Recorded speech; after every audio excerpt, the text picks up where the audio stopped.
pledge allegiance to the flag of the United States of America, and to the republic for which it stands, one nation, under God, indivisible, with liberty and justice for all.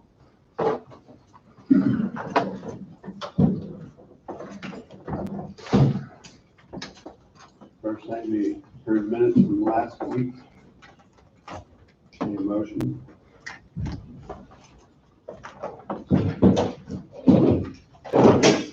Also move, Mr. Chairman.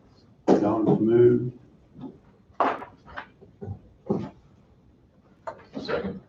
Bob seconded. Any discussion? All in favor, say aye. Aye. Motion passes 4-0.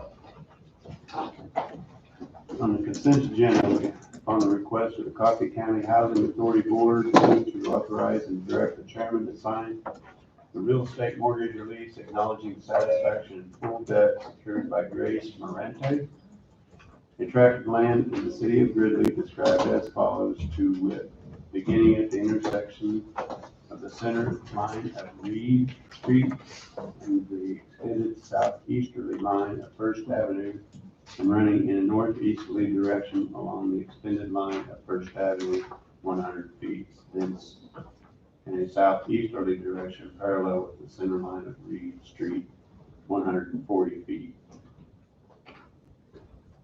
Thence in a southeasterly direction 100 feet parallel with the extended line of First Avenue.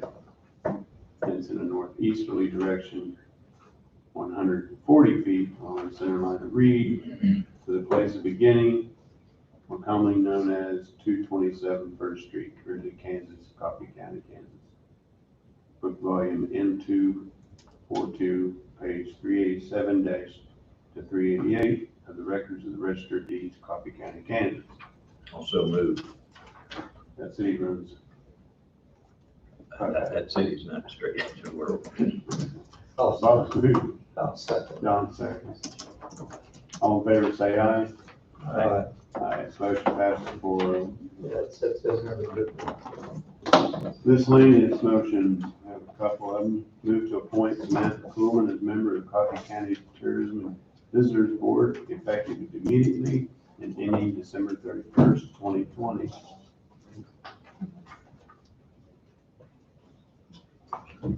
Bob makes the motion. But she would like to say she's in your district. Well, I guess she would be in my district also. I'll make the motion. But I'll second it. Bob will second it. Any discussion? All in favor, say aye. Aye. 4-0. Yes, would be. Second would be to move to appoint revised capital improvement plan, Coffee County, Kansas, and further authorize direct the chairman to sign the same. It's been updated per the budget. Everything's identical except $20,000 change on And added 2024. out of the landfill. Okay. Also move. Don is moved. I'll second. Fred is seconded. All in favor, say aye. Aye. Motion passes 4-0.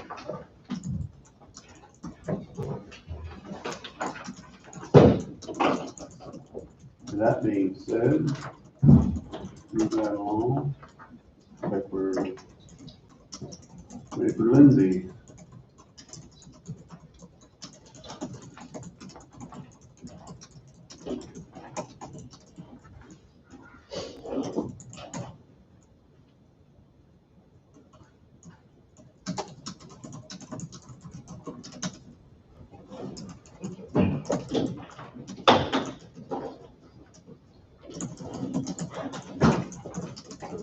Looking at capital improvement in the road and bridge, I was wondering why repair the roof on two stall shorter buildings. Those buildings aren't very old, are they? Remember we built those, Brad? Wasn't that long ago. I was wondering what the roof problem is. That's Wayne. I think the canvas roofs aren't they? Most of them are, yeah. I bet they are. I think those are too, yeah, probably why. son's not too good on anything. I know that this has been on the capital improvement plan for quite some time, but it's just never got done and pushed over to the following year. Let's see what maybe is available.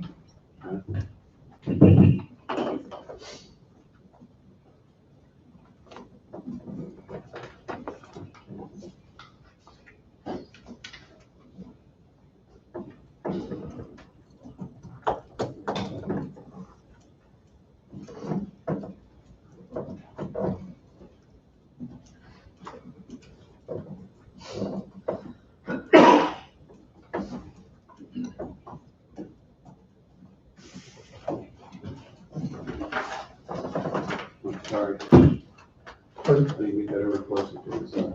I wasn't paying any attention. Did you say that the canvas roofs?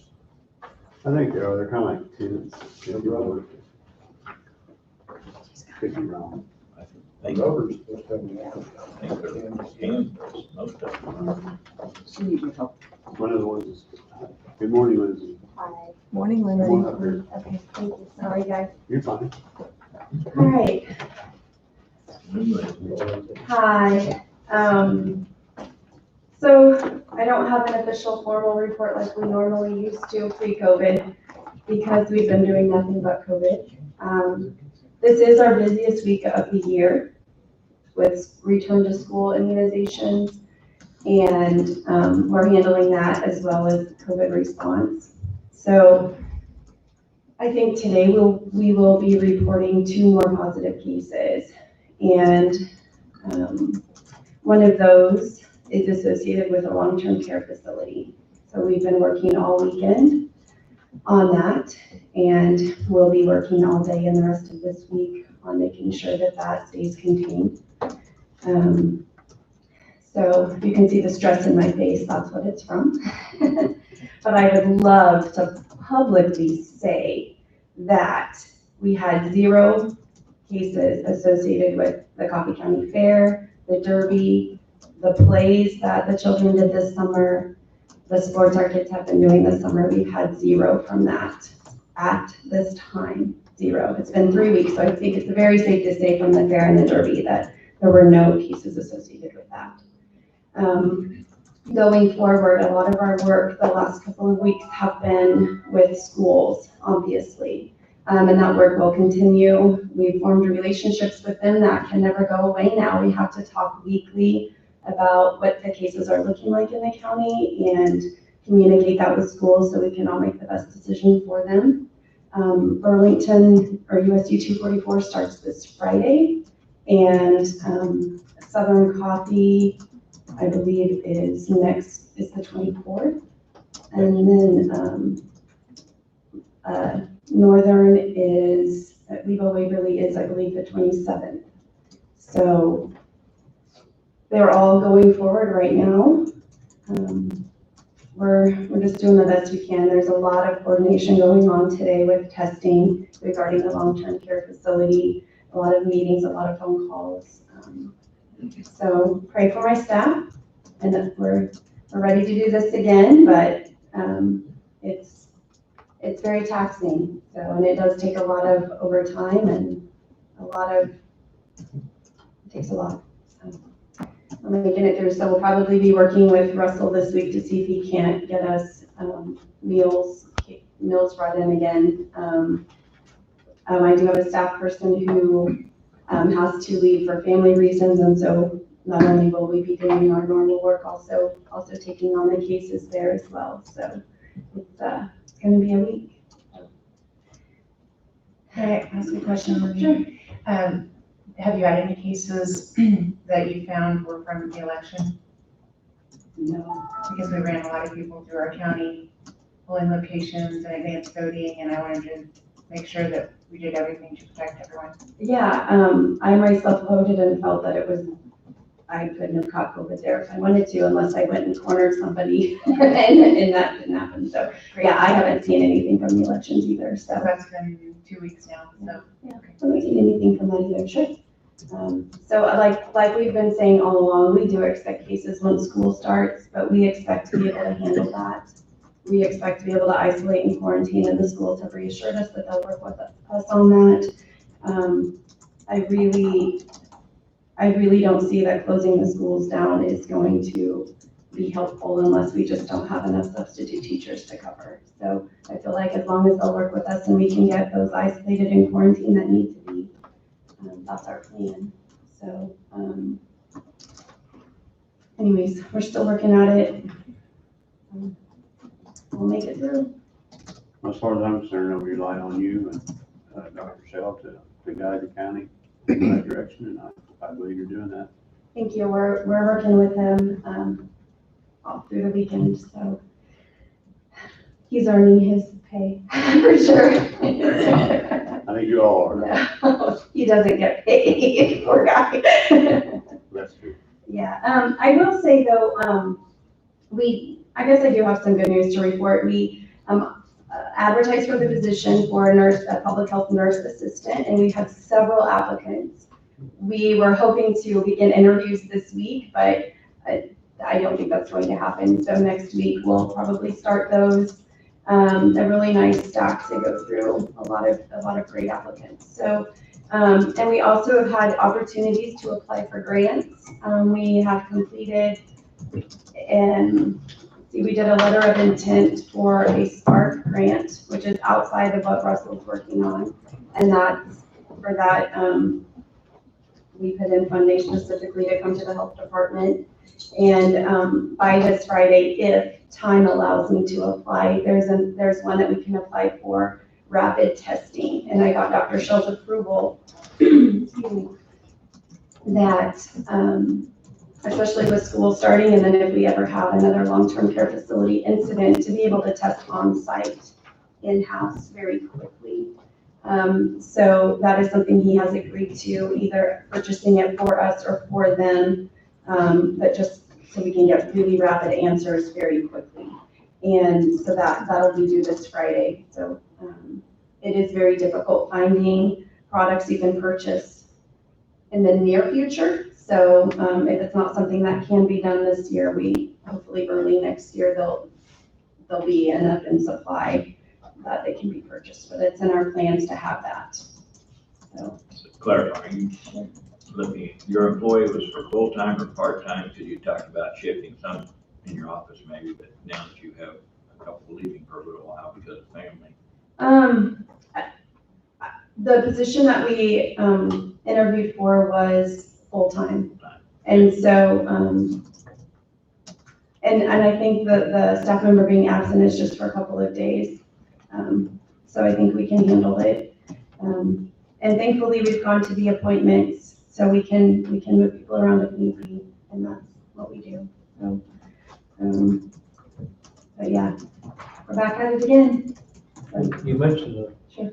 probably the demand for substitute teachers. Are there any teachers in our school districts that's opting out because of schools are opening up, they don't want to attend? Or I don't know that answer. I know there's a couple in our district that we're concerned. I know in the early results of the USD 244 survey that was done, there was one staff person that said they would not be returning, but I have not seen how that's ended up for them. Where that might be. Right. I know substitute teachers are kind of hard to come by too. Right. I do know, from what we are hearing, teachers are very eager to get back. So I'm hearing a lot of that. There's a lot on that discussion too. So. Yeah. But if I will reach out to the supers and ask, so I can give you a better answer. So, but yeah, we're going forward. I will also say that I reached out to our state health department association called and asked if they could assist us in being able to be at the table with KDHE when decisions are made about the work we are doing. And I've asked for us to be able to come together and offer some solutions. So tomorrow we'll be hosting a call and hopefully be able to take some of that forward. From this point, it's felt very top down. being told what to do, not a lot of opportunities for two-way communication and clarification. So really wanting to improve that communication between the state and local health departments. So that's something that I'm tackling this week as well. So, anyways, if you guys have any questions or anything, feel free to stop by and we'll be glad to do our best to answer. So, Thank you. thank you, Jackie.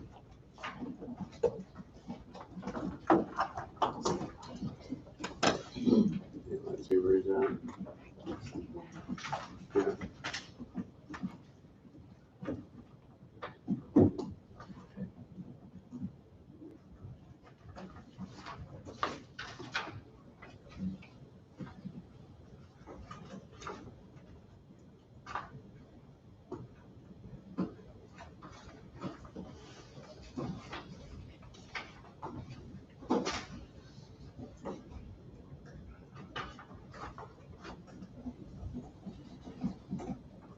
He's gonna be a little bit, we've run Karen ahead of him. Okay.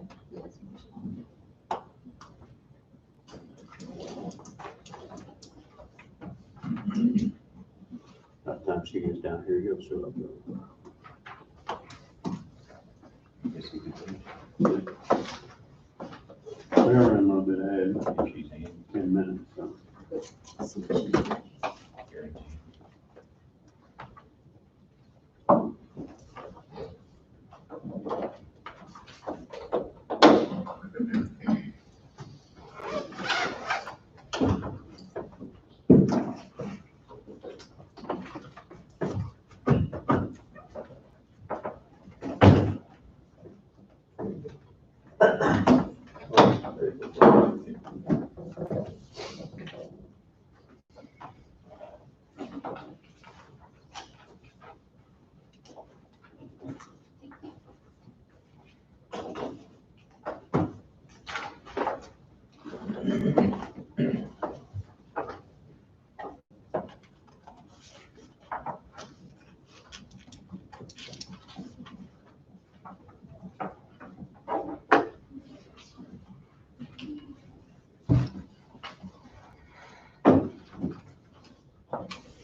Okay.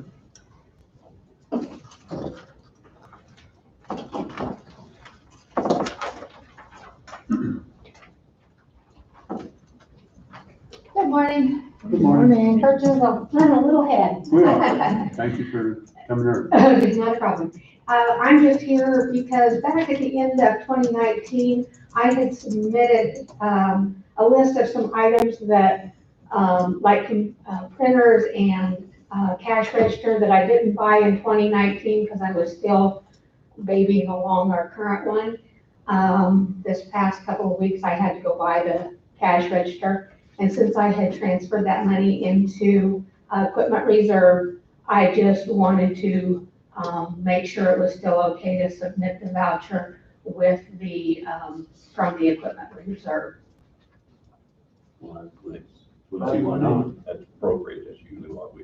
Okay, I just wanted to make sure that that was how it needed to be done. So that would get submitted then. That was all I needed. Thank you. Thank you. Thank you.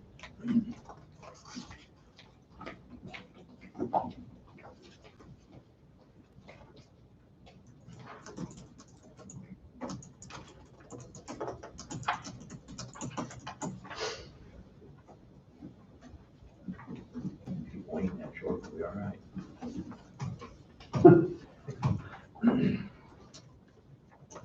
Not happening. I see he doesn't have any motions, unless he brings one with him. Somebody will have a motion to.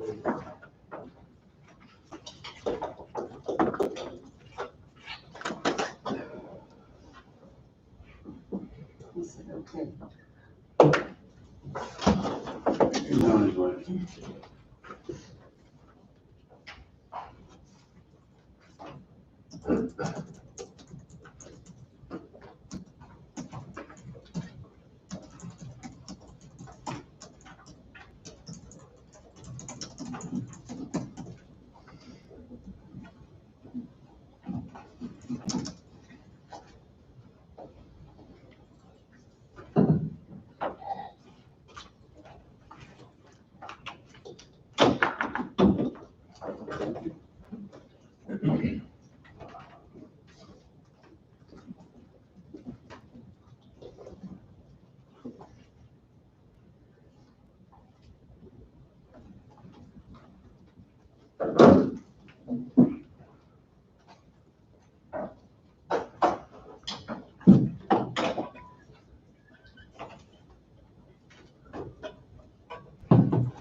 duplicate that. That's right.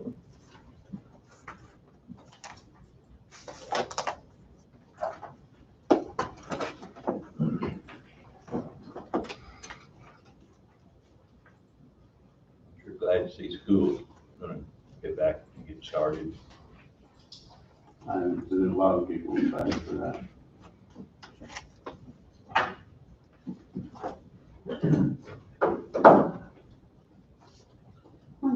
Good morning. Wonder how the enrollment has showed up of all our districts this year. I haven't talked to Craig lately, but it didn't sound like it was. Morning, Wayne. Good morning. They're ready for you. I know Okay. Leroy Bridge District, they were expecting to be down, substantially. I think right now they're down one. They picked up some from other districts. For what you read, I don't know. Morning, Wayne. Good morning. Good morning. Wayne, before you start, we, the capital outlay project, had in repair of, salt bin roofs. Yes. Are those canvas roofs? No. No, those are basically composite shingles. Those are the old barn, the old portion of it. Oh, okay. Yeah. So are we still using those for things then? Yes, sir. What are we putting in? What we'll have is, so we have the one salt barn that's just the salt itself. We'll then have the chips outside. Then what we'll do is we'll mix it, and then actually one of the barns will be a mixed barn. So it'll have the mix already made, Okay, and so it becomes available for that. okay. Thanks for clarifying that, because I was thinking maybe the new ones which we just put up, I was thinking we repairing the roofs already on those. No, Okay, thank you. but that canvas does have a light, Yes, but it is canvas, right? and it is canvas, and you can see some of it. I mean, it's still good. It's a good product. It was well worth the money. But the wind really tears them up because of the flapping and different things like that. Thank you. And so 58 Highway is a perfect example, one that's actually kind of tearing and ripping, states They canvas. started tearing the roofing off on that one on 58 or a couple, 3 years ago. It's kind of got it tied down where it's holding a little better now. And then you can see one up north too on one of the other counties. Ours is holding up quite well. Apologize, I have a few talking points to go over. So, and then I have a motion, a hand carried motion as well. That wasn't part of my reports initially. The estimate or the bid, the information came in late in the week, so.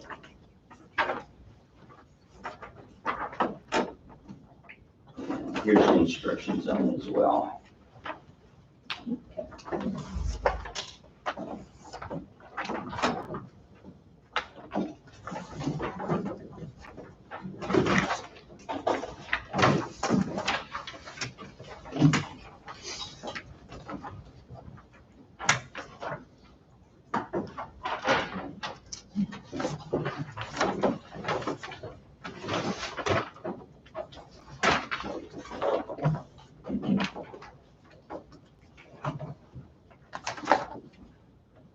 So no road permits, no zoning permits. So we'll just move right into motions. As I said, I have a hand carried motion, so it would be the hot mix project that was, this is the area right around Burlington.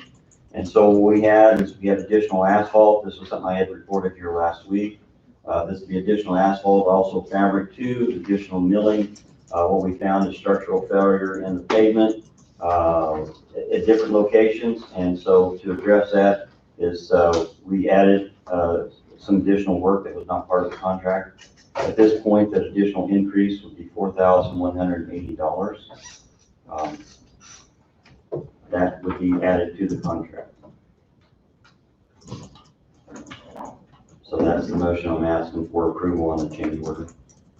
Okay, so motion 2020-22, based on the recommendation of the county engineer, move to approve change order number 1 for A2002-C hot mix asphalt project, approximately 4 miles of 1.5-inch hot mix, 26 feet in width, overlay on 13th and Links Road to Highway 75, Links Road to 12th Road, 14th, 12th Lane to Links Road, to Links Lane, and Links Lane. 12th Lane to 13th Road for an additional patching required due to pavement structure failure, repaired with fabric, milling, and hot mix asphalt for a total net increase of $4,180 to the contract.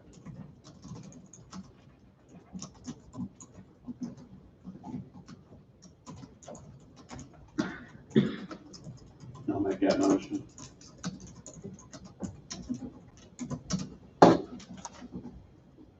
You made the motion? Yeah. Okay, I'll second. Now, second, any discussion? All in favor, say aye. Aye. 4-0. Okay, thank you. With that too, it just leads right into discussion on that project today. They are adding the additional gravel. That would be the tie-in on that project, as most of these are near town, that we're trying to address those drives as quickly as possible. And so we are doing that today. And so hopefully the next day or two, we'll be finished with that. And folks will be able to see that as well. With construction zone, we have some of the work that was done here last week was the bridge crews went out on the overpass, Old Highway 50. There were several locations with road closure to be able to repair the guardrail. We also had some gutter pan that was replaced, and then also some additional work for outlet pipe due to an inlet that was basically in connection with an inlet. And so all of those things were repaired here last week. But the bridge crew right now is working on those entrances. Just mentioned, also they have drainage, culvert, erosion repair, the landfill. Within 2 days, we hope to be done with the floor on the clay liner.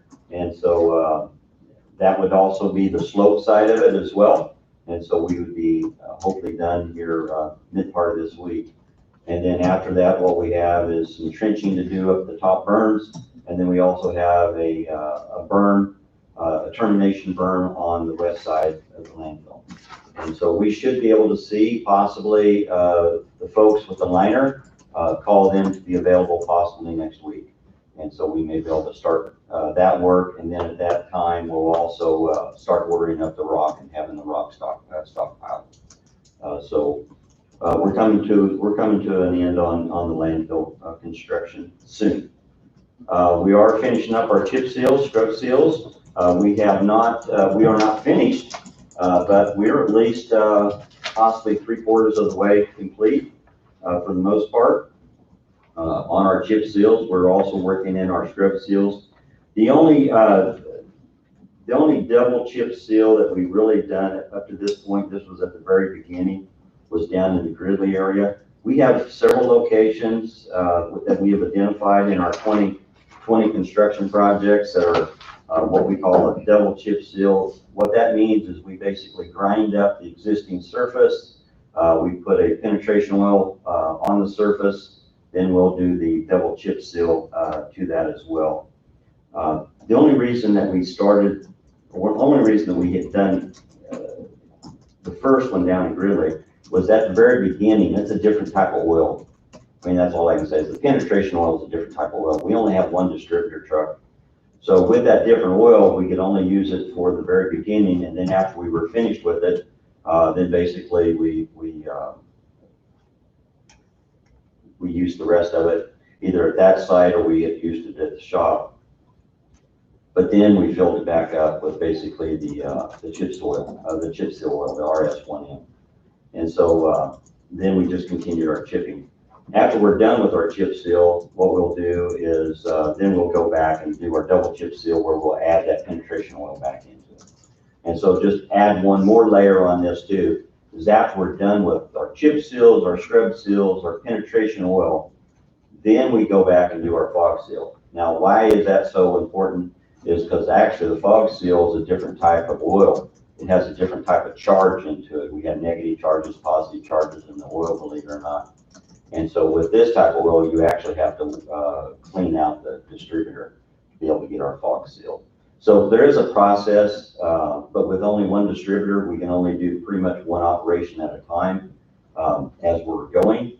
But for our county and staying within our county, it seems to be the most efficient of how we do it, because also too, different operations require different time schedules. For example, when you do the penetration oil, what you'll do is you'll spray it, and then you have to let it set for 24 hours, and then you come back over, and then you do basically your chip seal. So it makes sense to do them all pretty much at once. So you have several locations. They may not be close, but you have several locations that you go to. So just kind of an idea on the process, how that works. So right now, your plans are to finish up all the double chip seals as long as the weather cooperates. Yes, sir. I know we got that one there at Leroy, so. Yes, sir. Okay. And then we'll, as anything that we missed, as long as the weather's still good, we'll take care of that. We are coming in, we're in the middle of August right now. Hard to believe that, but that's where we're at. We still need to do our fog coat, our fog seal onto them. And then we need to actually get our striping done too. So we have those things ahead of us. And so hopefully within the next 30, 60 days, that we can continue to get favorable weather, but 60 days is pretty much going to be the extent of our season. So everything we need to get accomplished, we need to get done within the next 2 months. Otherwise, they go on hold for next year. Hot mix asphalt, as they have finished up the Burlington project, the only other projects that they have remaining are the 2 intersections. At this point, the last correspondence I've had with Kilo was they had some, Burlington itself, the city of Burlington, that they had some projects for them. So they're going to work on those. And then after that, they were going to work on our intersections. And that would be the one up on Old Highway 50 in Shetland, and then also 58 in California. And then we also have them doing the work on the approaches on 12th Road. This would be the one over on between F and G. And so that would be that bridge that was part of the overlay projects. That would be additional work that they would be doing. And then after that, we would be done with the hot mix asphalt for this year. To continue to give you an update, PBX right now is doing the overlays. They finished up Old Highway 50 here last week, towards the end of last week. And they also went back over on Emmer between 8 and 8.5. And on the corners of the bridge, we had some low areas where basically the water was standing. They went and filled those areas with additional polymer, so to take those ponding areas out. So now what I'd like to do is visit with you on repair for rideability of that bridge. Now, keep in mind that asphalt was removed off that bridge. It was approximately about 2 inches on an average. And there was 2 purposes for asphalt to be on a bridge. One is to repair a bridge deck that you have a lot of spalling. Now you put asphalt onto it to preserve it just a little bit longer before you replace it. Or 2 is what you find is rideability. And so now you put asphalt onto it to create a smooth ride. Well, you don't know what you had unless you were actually the person that put the asphalt down there 10, 15 years ago, 20 years ago, for whatever reason. So we were left to the point that once we milled off the asphalt, we found that that particular bridge had a sag into it. Actually, there's 2 sags, but the worst one has about an inch, inch and a quarter of a sag. So a sag is basically a dip into the bridge. There's 2 reasons for that. One is the construction of the bridge itself is they did not place enough camber on the bridge. This is camber is basically is taken into account basically where the bridge would settle once it's poured and the weights that would occur onto the bridge. The other account for a sag is actually what we call creep, and this is something that happens over time. Is just due to the age of the bridge, the weights that went across the bridge, that basically the bridge would start deflecting. And so that's the 2 reasons for the sag. So at this point, we're left with the sag. We're left with approximately about an inch and a quarter. So I had the engineer contact the contractor, PBX, and come up with some ideas of what could be done. Initially, they looked at actually adding more polymer, but there is a limit to how much you can actually put the thickness of the polymer. And that would not be the recommendation because you really couldn't put it thick enough to be able to take into account the inch and a quarter sag that you would have. So the best recommendation would be to come back and remove the polymer in that sag area and then replace it with concrete at that point. And so they would fill that area, think of it like leveling your floor. You're gonna put a leveling force over the bridge. It's gonna be concrete that's gonna bond to the concrete itself. With that being said, then what you have, then you would put the polymer over the top of that. And that would help in the rideability. As far as the soundness of the structure, we're not dealing with basically structural issues other than rideability, a smooth ride. And of course, a person could argue with that too, is what you have is if you do have a sag like that, your loads bounce.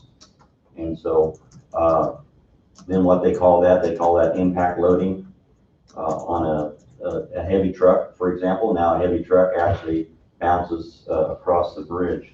And so that's no good either.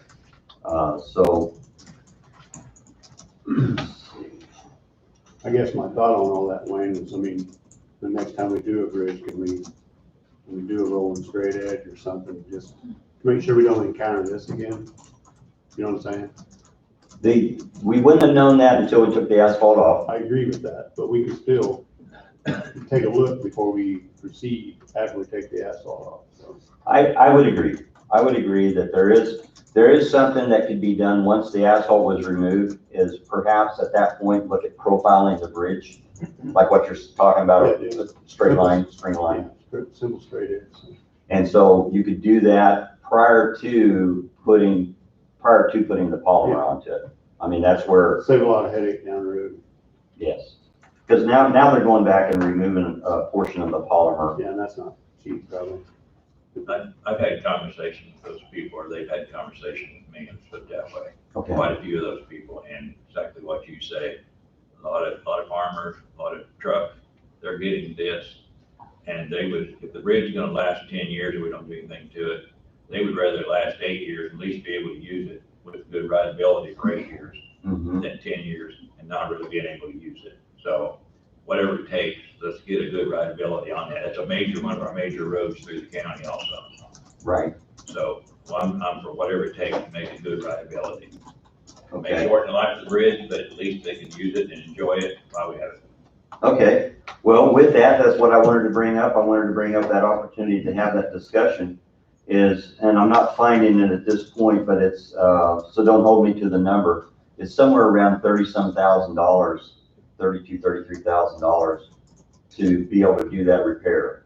But the nice part about it as well, currently that particular bridge, we have an underrun about $44,000, almost $45,000.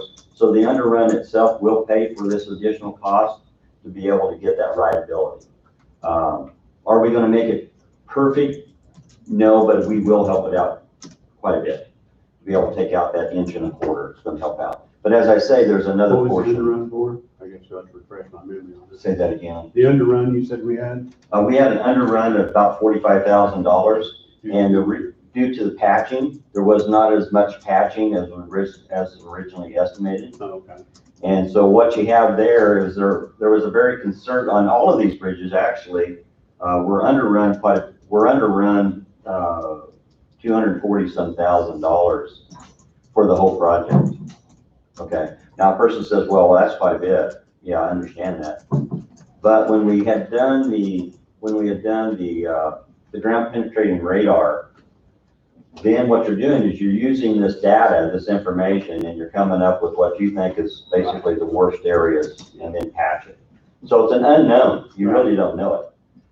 So you estimate it. And the whole idea of the ground penetrating radar was to come up with an idea prior to actually having the contract, actually having some plausible numbers that we could work with. The other option is what you see, and I'm not putting how KDOT does it or anybody else, but what you see is bridges closed for a significant period of time because they're doing investigation as they're doing repairs. So part of the investigation is, say for example, if we took Emmer Bridge, we did not do the ground penetrating radar, what you'd do is you'd close it, you'd mill off the asphalt, then you would, chain it at that point, calculate how many areas that basically are chipping out that you're gonna have to repair. And then you come up with a number, and then that's gonna be your cost for your bridge repair. Doing it the way we had done it is, we had an idea prior to, because you would only had, say, a unit price for a chipping or a repair, and would have been X amount. But you would not have known what the overall contract would have been. You wouldn't have had a number. You know, you'd say, well, roughly maybe 100 square yards or something like that, but you don't have no number until you actually are able to measure it. The only bridge that we're able to actually measure was Old Highway 50, because it did not have any asphalt onto it. And that was the only one we were able to measure. So the only ones you could actually come up with a number. And so that was the whole idea on the ground penetrating radar. And by doing so too, we opened the bridges, we closed the bridges, we opened the bridges, we closed the bridges. We tried to make it, word to make it convenience, not correct it. Basically to take away the closure of the bridge for a period of time, but several weeks. We tried to be able to maintain traffic through that location, that work zone. So with that, if you're all agreeable, then I'd like to go ahead and move forward. It'd be a change order. I just go ahead and advise our engineer, PBX, to go ahead and move forward on the repairs of 116. At this point, they are done with the projects. PBX is done with all of our bridges, except at this point to come back and fix. I see the signs are still sitting around, so. Yes. Well, Some of them are. they got a subcontractor out of Topeka that does the signs. They finally picked up the signs down there at Leroy here last week, I believe. But they still have signs throughout the county to pick up. Did I understand you correctly? These 6 bridges cost a little over $1 million, Yes, sir. and now we only are gonna be obligated for about 800,000. Rough So that number. is, I didn't realize there wasn't enough accuracy to it, that you had the opportunity to lower that contract. Well, once again, they were looking at conservative numbers. When you looked at the ground penetrating radar, you had different colors of density for the bridge deck. We've seen that on the images. And so what they were doing is the engineer was looking at the worst case scenario. Okay. And so their numbers were always just a little bit high. I prefer them to be up high anyway, for the most part. I'm not saying they've done anything wrong, but overall, when you're looking at 6 bridges, you know, we're looking at $240-some thousand. It's not too bad. That's good news. It's, at least we're not overrunning. I mean, we had a couple of change orders, there's no question about that. And most of these change orders that we had was these approaches that we had no idea what was underneath them. We could have spent, and this is some discussion I've had before, we could have spent more time as far as coring the approaches, but for what it's worth and the time, you're gonna be left with what you're gonna be left with. You don't know until you actually remove the asphalt to see what you have, to be able to take those repairs or do those repairs. But by doing 6 bridges, I thought, you know, we were pretty aggressive on trying this. This is the first time that we have done it, but we did 6 bridges all at once. And we were actually ahead of schedule, quite a bit ahead of schedule, actually about 2 months. So We just need to be, we're fortunate that they didn't all come out like the Bowman Bridge, so. that's true. That's true. Definitely could have been worse. So that's all I have, unless you have any questions for me. So are we gonna proceed with this On the- change order, or? If you like, what I'd like to do on this one, I don't have it in front of me, as far as the change order onto it. Is that something But you'd be in favor of, Bob, or? Betcha. It needs to be corrected. I drove over here 2 or 3 weeks ago, and that one major dip is enough that And my farm's right up by there too. I gotta slow down. you get semis going over that, you know, the front end's coming up, back end, I mean, it's just, it needs to be. And to me, it doesn't matter where it's at in the county. If we've got something like that, we need to take care of it, because it doesn't matter. People down there pay taxes like people up north, so we need to take care of it no matter where it is in the county. It needs to be fixed and done right, so. But I get all the conversation on that one. Okay, well, the number is 37,450 is what I have. And as I say, we've underrun this 44,000. The other dip that's not as noticeable? Is this also in that $37,000? Just the major, Just the major dip? yeah, just the one that the 1.25 inch sag that we have. The other one, was about 3/8 of an inch. If we get the one fixed, it'll probably make that other one. It'll help. It'll help Hopefully considerably. it'll out a little. Right. For 1.25 inch, you're actually, the vehicle's squatting at that point. So you're still gonna have a little bit. It's not gonna be perfectly smooth like a brand new bridge deck, but this is gonna help out considerably. And by doing it with concrete, it's gonna be more permanent than it would be as far as trying to do it with a polymer. Yeah. So, Still got the longevity. You bring a change order in next week? I would bring- That'd be soon enough. I would bring, if that was okay with you, because what I'm hearing is, unless you're wanting to do a motion, we could draft a motion, but, what I'm hearing is go ahead and proceed with it, and then what I do is just contact the engineer through PDX and then, have them come back and finish it up. And then I'd have to change order for you Monday, because I don't believe that they're actually gonna start it this week. I believe at this point, they're back to Wichita, PDX is, but they'll be back. They still have some things to clean up and at the shop and different things like that. So, I think I'm okay, but what I'm hearing though is approval, so I'm gonna go ahead and move approval. Unless you feel more comfortable with the motion, but what I'm hearing is approval onto it. We can do that motion next week if we need one. Is We'll that, need one for the change order. yes, sir? Yes, that's what I mean. Is that all right on your spread as well, or? Yeah. Okay, so I'm hearing, I just proceed ahead. It sounds like you got to go ahead and do it. sounds like, okay, And it's got to be fixed, you know that. yes, sir. Okay, that's all I have, unless you have any questions. All right, thank you. Thank you. Well, with that, You guys we're want on time for the break. to wait? Take one. Take a 10-minute break. Sure.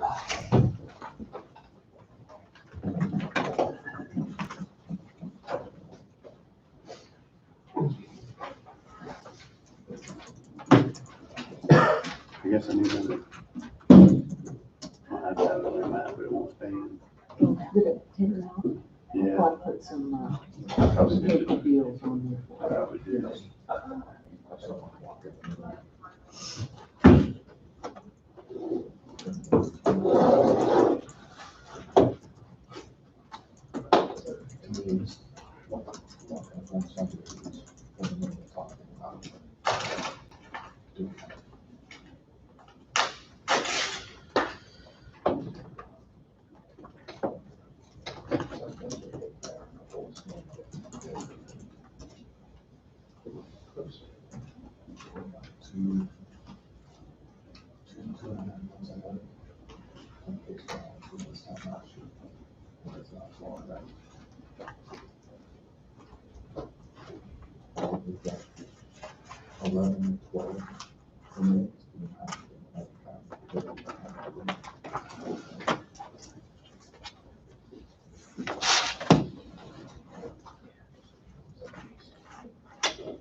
I forgot one thing when they get back.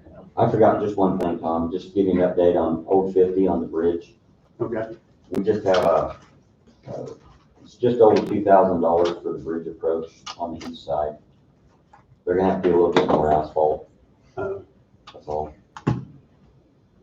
So, Nothing I have to give a motion on, I just wanted to give you an update. I'm gonna look at seeing about opening it up, at noon. So if it's smooth enough right now before the repairs are done onto it. You know, Mark Bettis had called me here.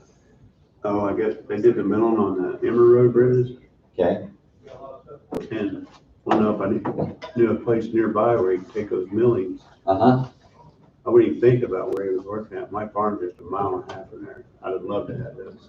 oh, So no, not that I can think of.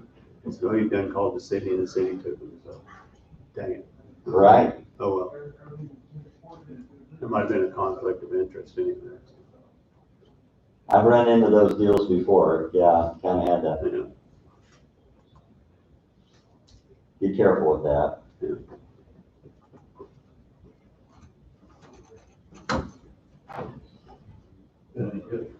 Not too much, no.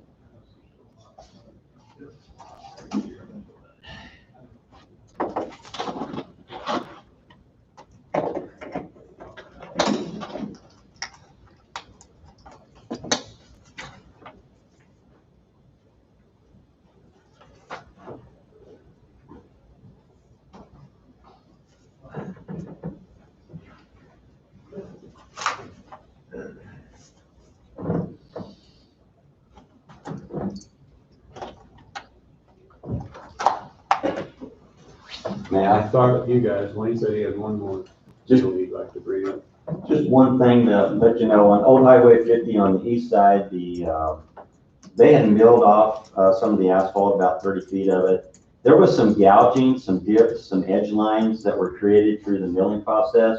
I wasn't very pleased with it, but then there was also a section of 3 foot wide just off the approach itself that had nothing to do with their work. It was the poor quality of the asphalt. Actually, the aggregate was exposed, and so you had, so actually that asphalt needed to be milled out. So there's an additional charge, just a little over $2,000 to mill out that asphalt.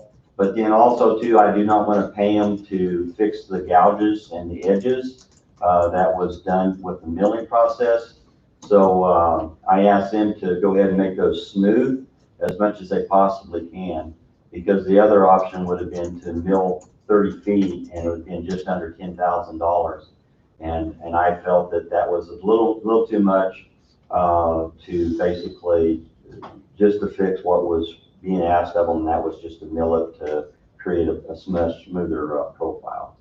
So bottom line is, I will have a change order on that particular bridge on Old Highway 50, just roughly over $2,000 for some asphalt repair.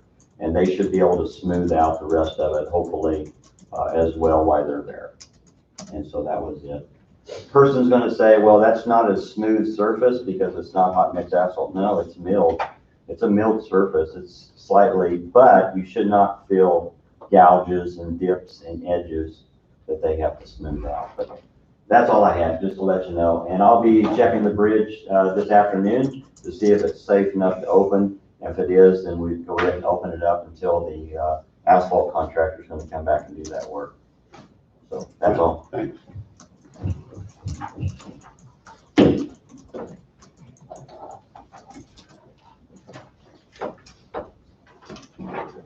So now we have the canvas of the 2020 primary election. Gotta wait until 10 o'clock though.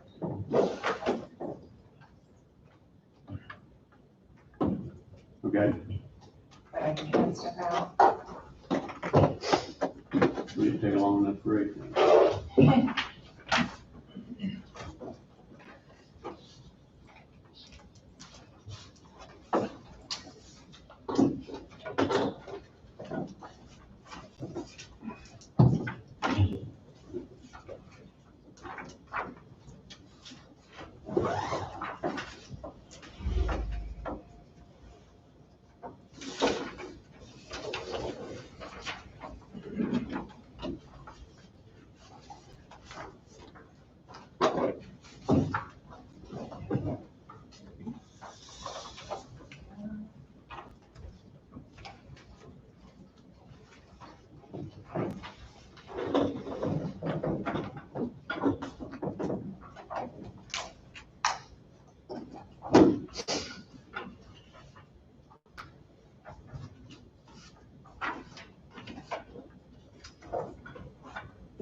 Can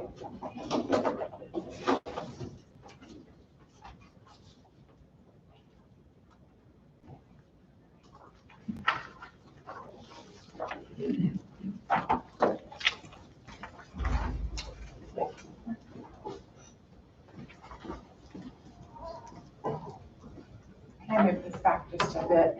Pardon me, Can I move this back just a bit? to my knowledge, yes. One thing I'd like to do before we get started is, we have a couple of guests here today. They wanted to come and watch our canvas. So I'd like to introduce Janet Paddock. She's the Franklin County Clerk. And her election clerk, Betsy Hedges. And they're both here to just kind of see how we do our canvas in Coffee County. So, just like to welcome them today.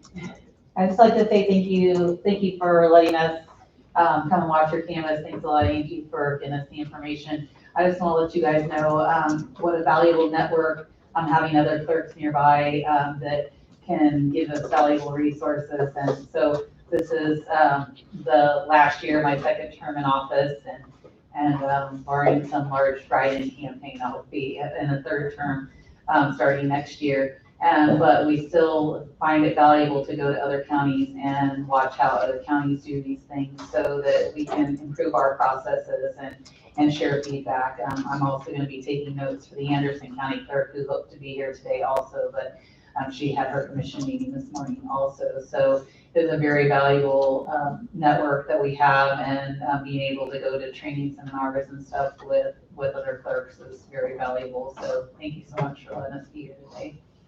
Thank you for coming.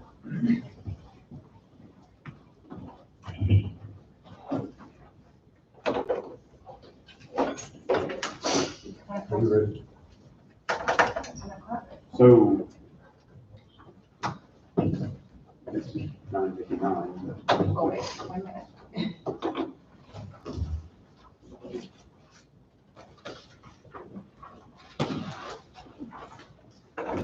How do you guys want, Brad? Doing just fine. I could kill part of that minute by saying everybody in this county owes a real debt of gratitude to all the workers who signed up to work this primary election. It was a strange time. We lost several. We had some that stepped up that were new, some that took on more responsibility than they had.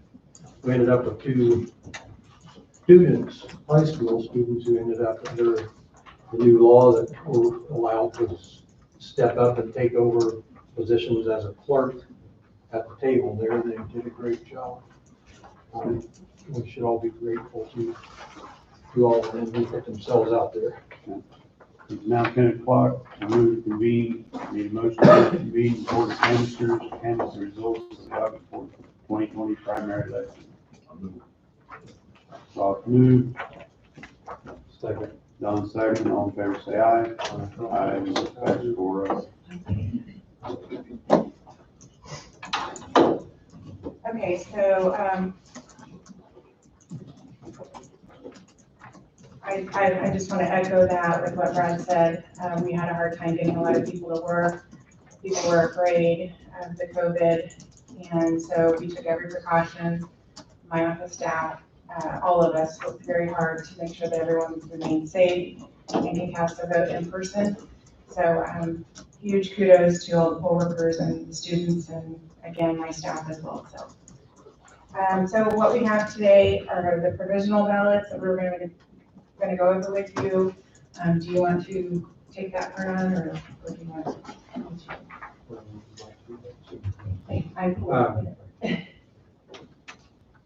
I can just say, I can tell you that you have a packet there. And I tried to make this report as easy to read as possible, but I may not have succeeded. What you have is by precinct, the provisional votes, and then the name, the reason for that, and then the number in parentheses out here corresponds to a ballot number that was assigned on the provisional ballot envelope for each one, so that we can identify that back based on your decision, and asking for you to rule on whether that ballot should be counted or not. And the green numbers, we are recommending that you approve the the red numbers, we are recommending that you do not approve, and the one that has the yellow, there's just one, is a partial ballot approval is our recommendation. We met with the county attorney, county counselor. After running through this ourselves, we made some clarifications on this based on his observations and questions that I think cleaned up the report a little bit. And as far as I know, Wade does not disagree with our findings here to the extent that he's had the information on them. Sure. Just to add to that, this is a process that is recommended by the Secretary of State's office that we, my election deputy and I go through each provisional to determine based on the statutes that are there, but then we are also, it's recommended that we talk to the county attorney for the final blessing on this. So we've done this with all previous county attorneys, so this is nothing new. So I just wanted to explain that to you guys. The summary sheet on the front of the checklist shows there were 24 people who moved within the county and didn't re-register, but within the county, if you move, you're allowed at the poll to register at your new voting place. You have to fill out a new registration form, and then they'll be good to go going forward. We had 14 who were not registered.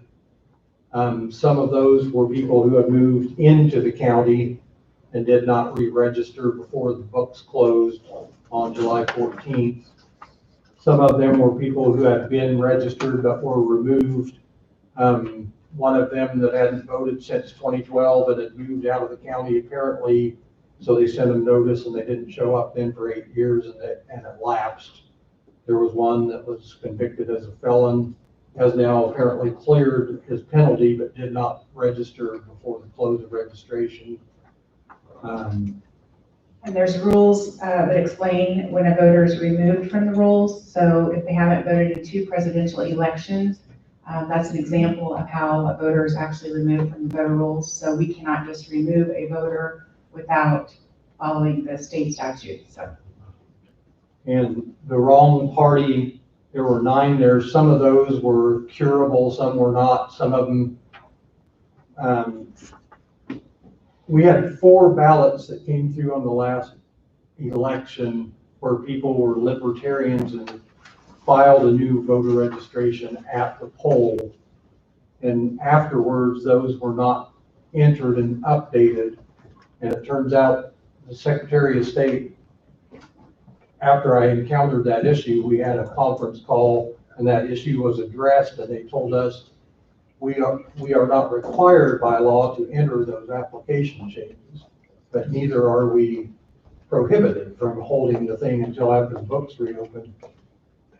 And I think these people had done everything that they could do to update their registration, and it was our judgment that their vote should count based on the party change that they dictated before. Name change, these are ones that where people got married or divorced or adopted or something. In this case, there were all marriages and divorces. The DMV registration just before deadline, people are allowed to voter register. And these were ones that came in like on the 13th, 11th, 12th, 13th of July. And then they didn't show up in the system until the 15th, but they're time stamped and dated, and they were all submitted beforehand. In mail issues, some of those were my fault. On my first go around, I learned that the system picks up old PO boxes that are still in there and sends the ballot there. We had a few people that came in and addressed that. There were a couple that were delivery issues that there was no explanation as to why they weren't delivered. And I would say that Brad did do due diligence in trying to contact all of those people so that they could either come and vote in person or something like that. So. And the advanced mail ballot not being signed, we tracked all of those down and got them to come in and sign them. Actually took one to one that was an elderly amputee. We had one advance mail ballot that was postmarked after election day, and that wasn't curable. We had one that had no ID, but he told me the sheriff had his ID, and the sheriff gave me his ID and cleared that up.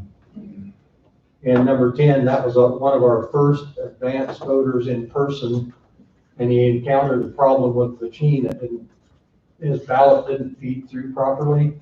And we never had that happen again that I know of. We might have had. But it pops up a message that says, contact election staff, and he didn't, he just left.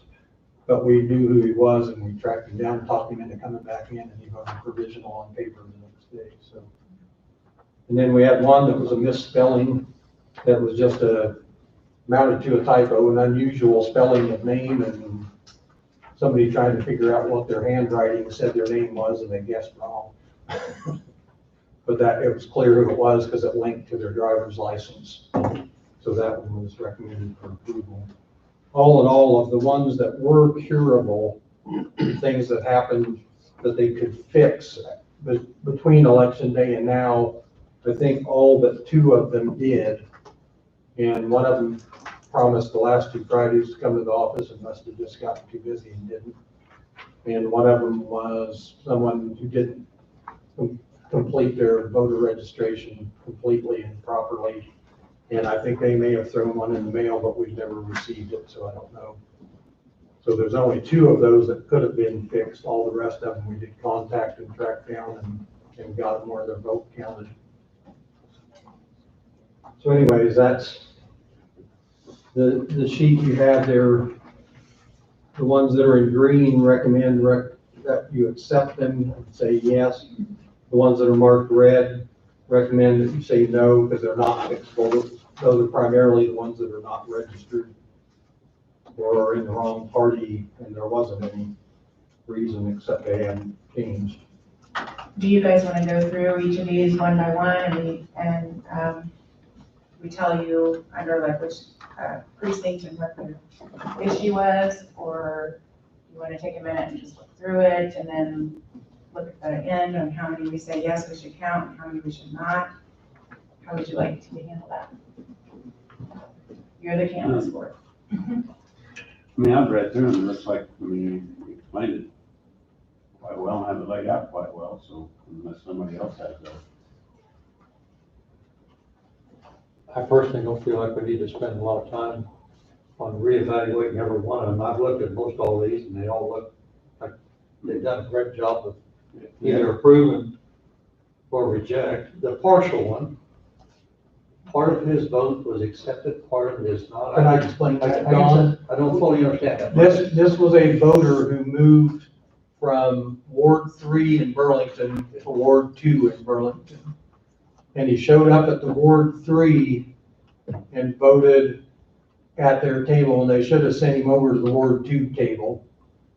And the only difference between the ballots in those 2 wards is the precinct committeemen. All this federal, state, and county and offices are identical, and he was entitled to vote for those offices, and his vote should count for that.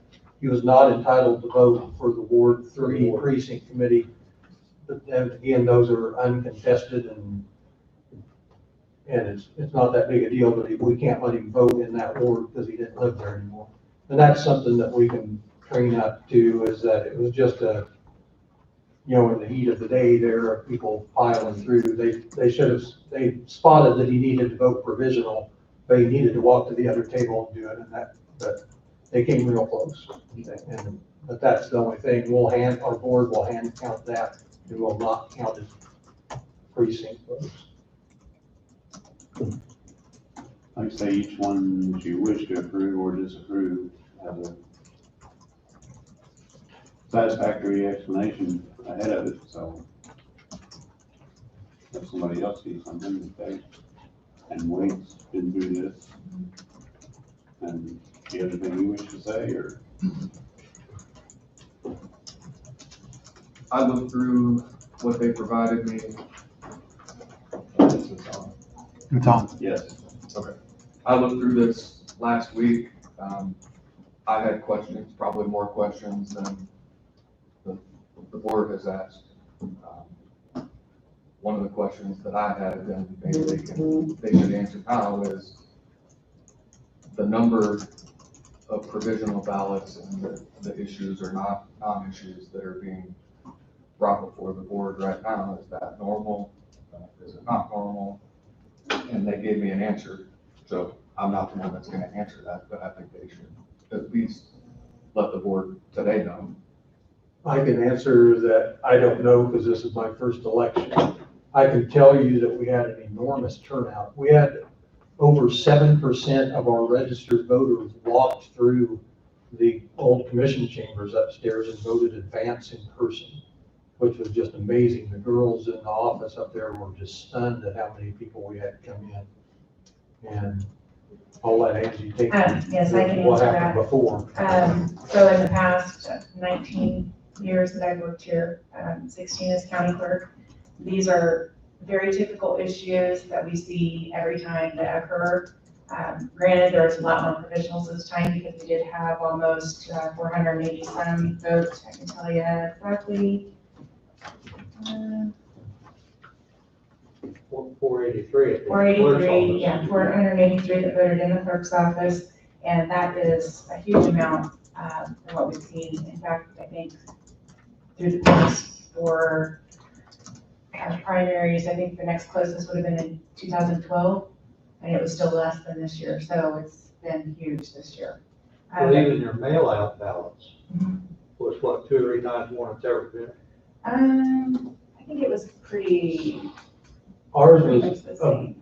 it was a little higher in Coffee County statewide. I think it was more like 4 times. Yeah, The statewide. statewide record, yeah. Yeah, That was an here. enormous amount. Not here, I mean, it might have been just increased a little bit, but that was pretty much it. But no, there's nothing on here. We've done a partial count before on a ballot, I can testify to that.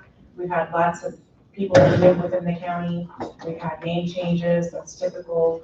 So there's nothing here that I see that's any different than what we've seen in the past, so. I might just say too, Wade, comment that you saw them before we did, so we didn't really, you got it fixed before they came to us, so appreciate that. I don't know if there's anything that necessarily was fixed. I just had questions about what they meant, and there were corresponding statutes that were provided to me that tied to either why or how they could be accepted or why they should not be accepted. But I mean, nothing was changed or fixed, other than what if someone came in, from my understanding, and was able to cure. I didn't really mean you fixed it. I know, but wording I'm sorry, I means- apologize. Wording means everything. Yes. No, the only thing, like we said about curing anything, if someone needed to show ID or sign something, those were things that Brad worked hard on contacting voters to get them in here to take care of those issues so that their ballot would count, so. I guess when I look it over, I see a lot of the explanations I see are things that I've heard before happening in the polling places, so that's why I say it looks like it's laid out and explained quite well to me, so. And those of you that's been on the board through previous elections, we've provided the same spreadsheet to you, although Brad has added a few things to it to kind of help make it stand out on what's going to count and what's not, and so you would have seen this before, so. Well, even though we may disagree on 1 or 2 of these, none of them that affect any of the outcome of the election, because they were, enough differences in the winners and the others. Well, is there one you disagree on? No, Oh, okay. I'm saying even if there was. Oh, well, yeah, I mean, That's your decision ultimately, commissioners. But if you disagreed on something, we would sure like to know what it was, so we can I'm just explain saying it, if. make sure we got it right. well, we're following what the statutes say, so, I got confidence that is done, so. Yeah, and in our review of this, we're not looking at party, we list them by place. The reason the numbers aren't in order is I listed them out separated them by the reason first. And then I saw Jackie had always reported them by precinct. So I went back and put them into her format. And so that's why you start with number 26 instead of number 1, is because and I rearranged them to fit their format, which was better than what I was doing. Okay, well, that being said, anybody got anything else to say? So, move upon the recommendation of the county election officer to accept 49 provisional ballots, and reject 26 provisional ballots consistent with the state statutes, and professional vote totals will be added to the appropriate races. Hold on, you said 49 and reject how many? 26. We showed 20. Where do you see 26? It might just be hard to read this It's morning. hard to read, I I'm apologize. sorry, I should make that Okay. bigger, I will. That's next okay. time. No, it's all right. I just want to make sure. Maybe you that- need a stronger pair of glasses. Excuse me. That's okay. I'll back up to say reject 20 provisional ballots. Any motion? Greg moved, I'll say, Don seconded. Any other discussion? All in favor, say aye. Aye.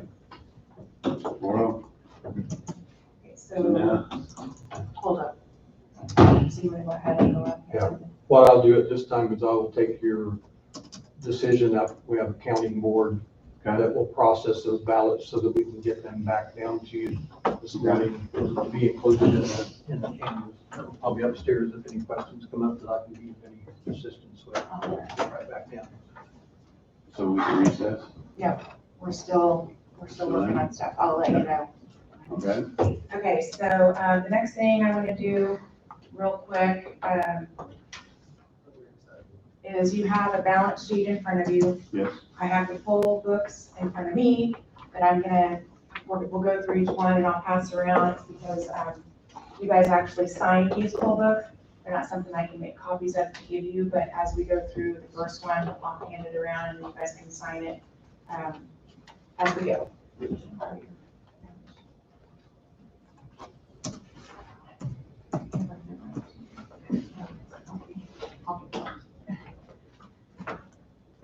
Okay, so the first one we have is in the clerk's office there, and we kind of talked about that before. You can see the number we mailed out was 229, and the ballots that were actually cast was 229, so that balanced out.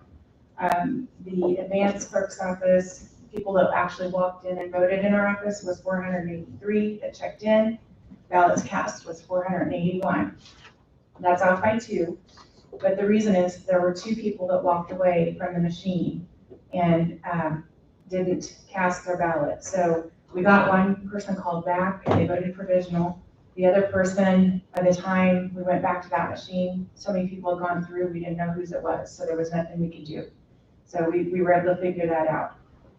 So I'll let you see, like I said, there was 7% turnout. We can look through that, and then if you want to sign the back sheet here. As you look through that, and you can verify there's 483 to the number here. Or, yeah. That would have been, yeah.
And those sheets behind that balance sheet are reports off the machine.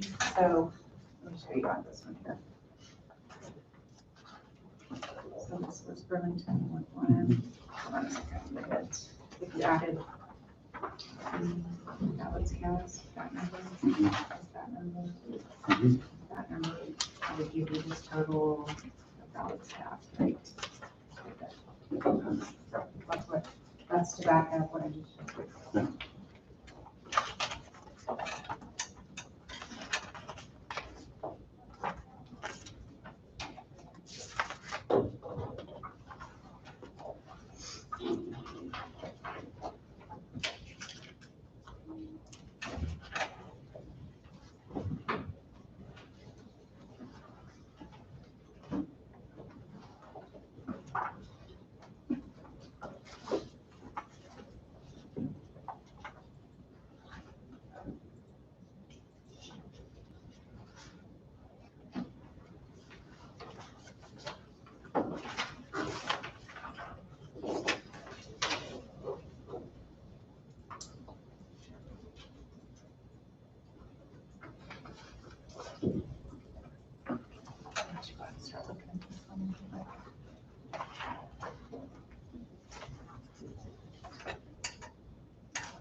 This one signed as well. Yes, we will. So if you look at the next one on the balance sheet, we have Burlington Kelly Hall, which consisted of Burlington's Ward 1, 2, and 3. The total that checked in on the poll pad was 476, and then the ballots cast was 474. So we had to figure out what the issue was there. I was aware of both. One person came in and walked away from the machine before casting cast ballot. You see the check mark. Another one put the ballot card in the machine, then they tried to put the driver's license in the machine as well. That caused a problem with the machine, and so they just left and didn't vote. So that is 2 off of, even though they checked in, that's why there's 2 ballots short, because those people did that. So, and so you've got the total coming around there to verify the number that checked in on the poll pads and then the number of ballots cast.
do you want me to go ahead with Gridley and explain with that number why it was off? Okay. Good, yeah. Gridley, we had 272 people that checked in on the poll pads. We had 273 ballots cast.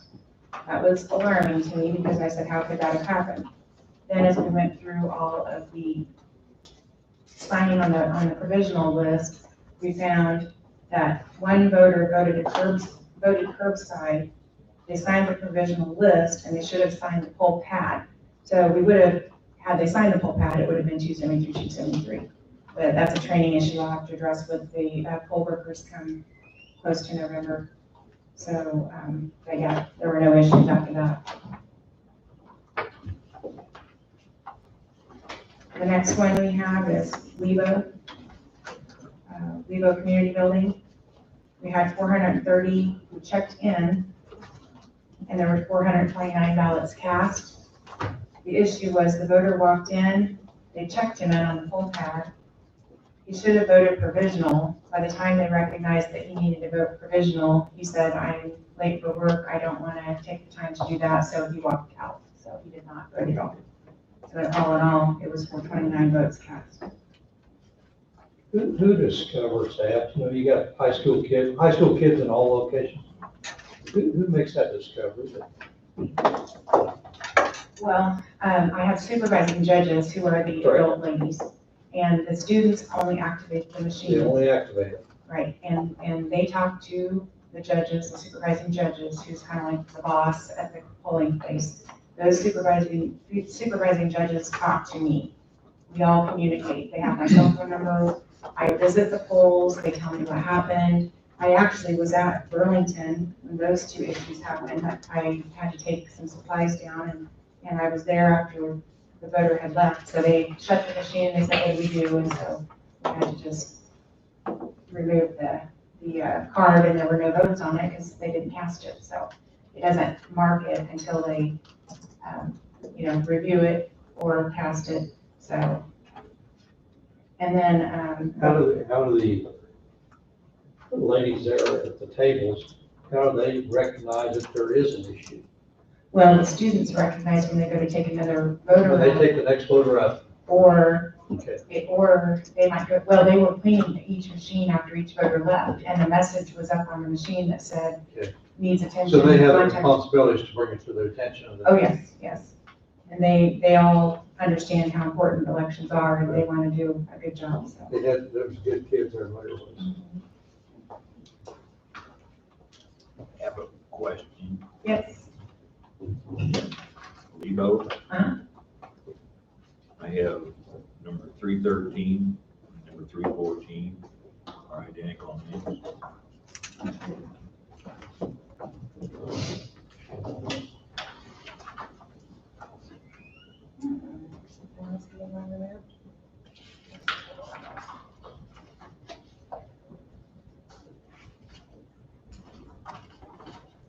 So he would have been added because he had already voted, so he must have been taken off.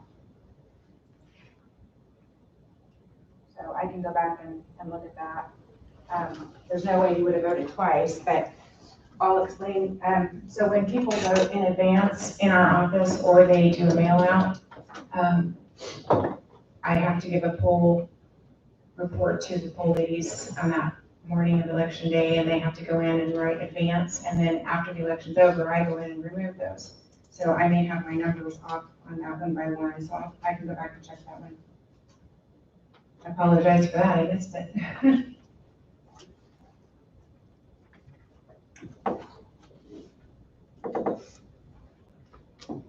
The next one we have is Leroy. Did I get that one to you? Yeah, that's right. So we had 293 that checked in and 293 ballots cast, so we were perfect on that one. New Strawn, we had 326 checked in and 326 had been cast. No issues at those polling locations. All in all, with a 40% turnout, we had 6 issues. That's pretty good margin of error. Minimal margin of error.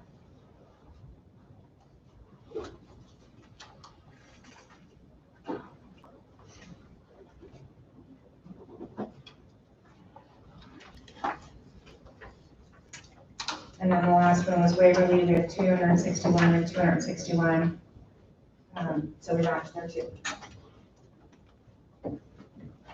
This has nothing to do with the votes cast of being wrong, but does the system, I noticed every time the name True came out, it capitalized it and moved it over to the right. Yes, because that's put into an Excel spreadsheet. And when you're writing formulas in Excel, there is a part where you can put true, there's something to the formula. And so when it recognizes that name, it makes it be different, so.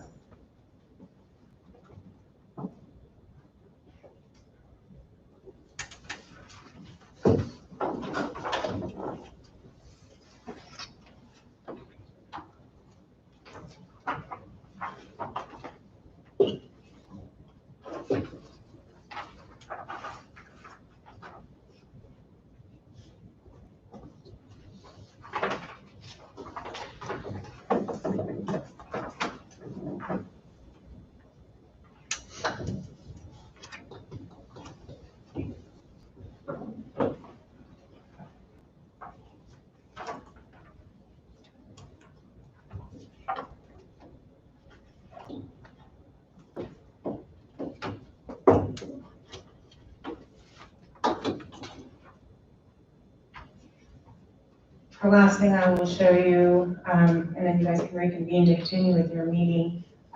The post-election ballot audit report that we had, we talked to you guys about this last week and how we were supposed to do a post-election audit. And we had a board come in, they went through each of the races that we had to audit, or they had to audit, and everything matched, so there were no issues, and the Secretary of State's office emailed us back and gave us the okay to continue with the canvas because everything looked great. So this is just for you to look at, you don't need to sign.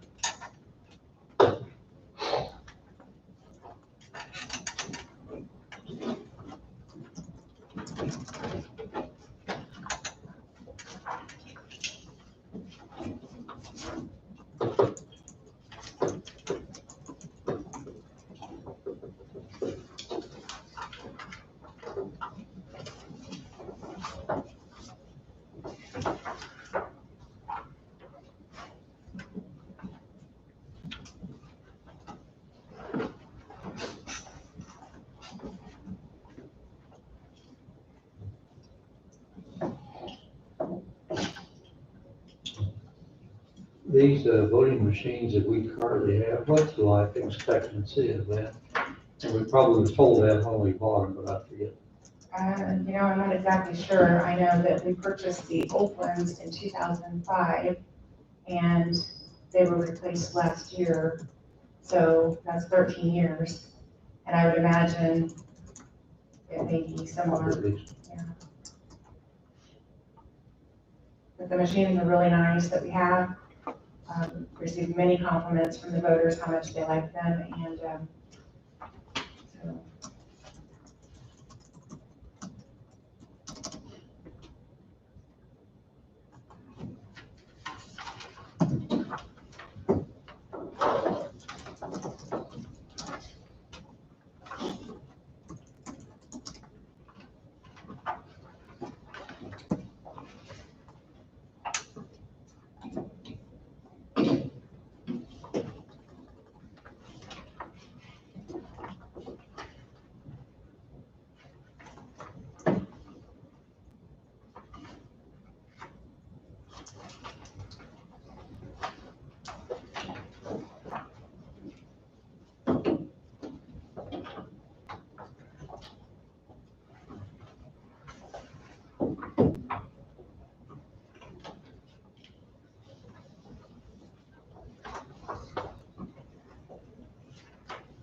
don't need to sign that. That is actually like a canvas, the post-election audit board did. So basically that was a canvas of one precinct of those 3 races. So that's it's kind of separate from you guys. It's a requirement by the state. Just one state requirement. Yeah.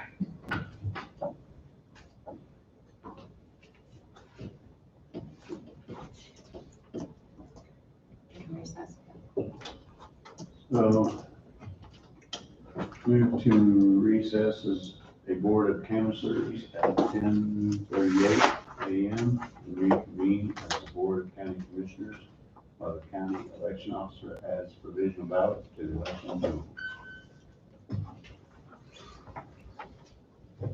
Second, Tim. Is that for the motion or you just want? I'll You second. can say, Okay, thank you. I'll be back in a little while and I'll look at that legal thing too.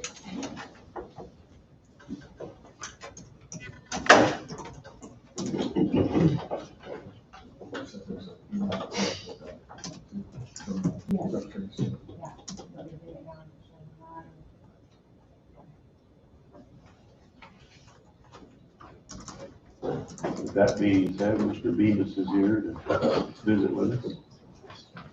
Would you mind grabbing one of those microphones to sit on the pedestal? Sure. Thank you.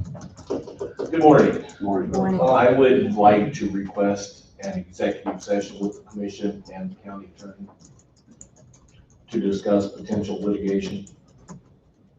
Judge.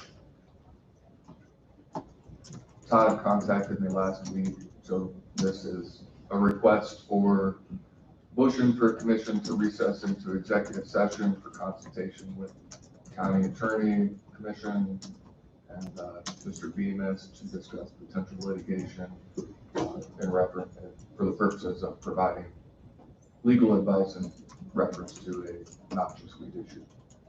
Probably 10 minutes. So, yeah, 10 minutes. I'll move. I'll second. All in favor? Aye. And that statute, KSA 7543-19B2, I just want to make sure I put that in there. You say 10 minutes? 10 minutes. So we'll go in executive session with commission, the board, and Mr. Bemis at 10:43 for a total of 10 minutes.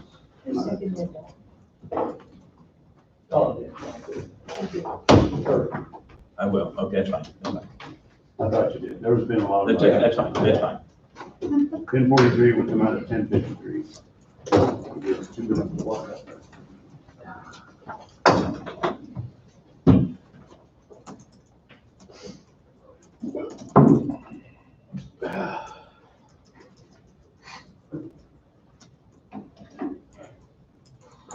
Got my phone so I can keep track of time.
They mowed last time, but every seems to be, yeah, it wasn't there last time, so right now, the next time is really tall.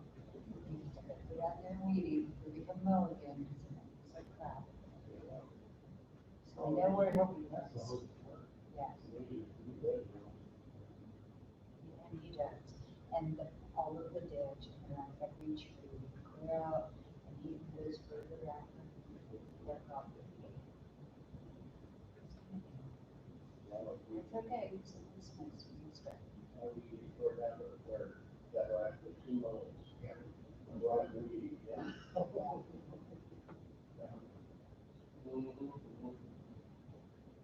He's been trying to get some help in trimming the trees out there. They have those red repairs lined up all the way down the drive, and they're hanging so low.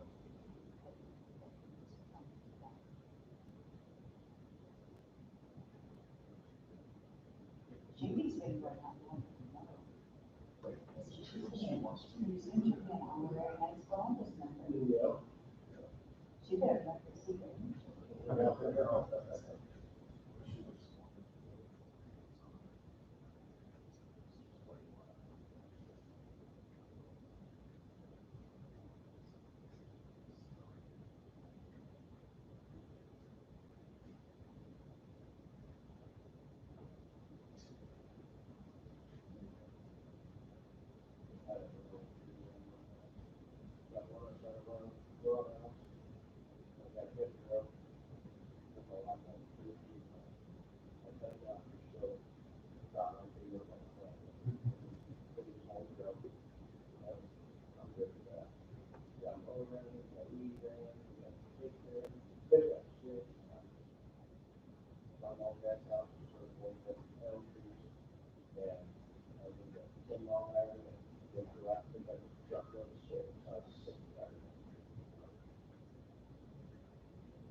Actually, it was Dwayne's 60th birthday, and we were gonna go to camp in Branson and hit the distillery and take a train ride, but Cindy Jones' mom died.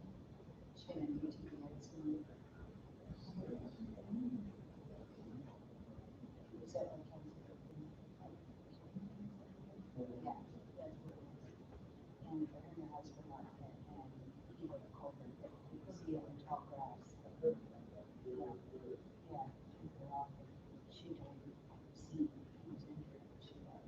And I had to be there for my friends, so we came to Townsburg instead, so.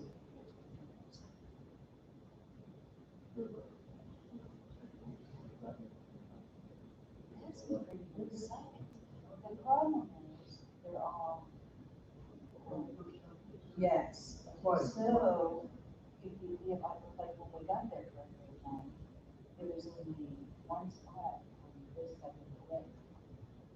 And he said there was a couple on the other side, but we went into that one, and then when we got over there, we were kind of glad we did, because they had a lot of them closed though, I don't know whether they had some flooding, and they just haven't taken out the, fixed the electrical or what, but they had probably a good third of them closed. It was a lot.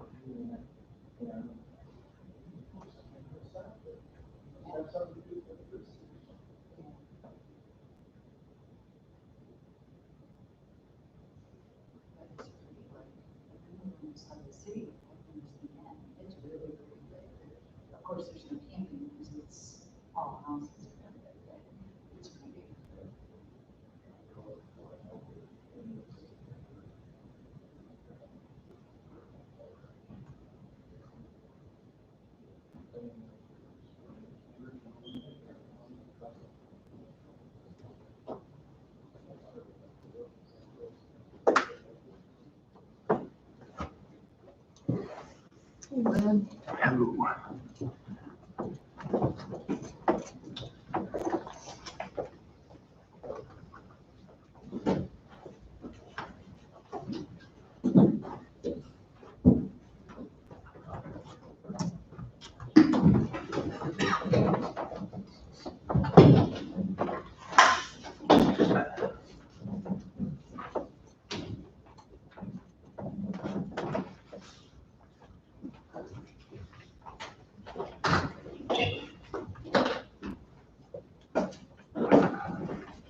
Well, we are back.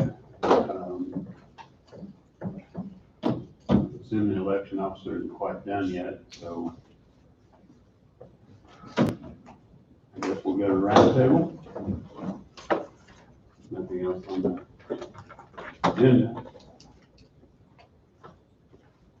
Denise, I don't know if she has a meeting or not. please.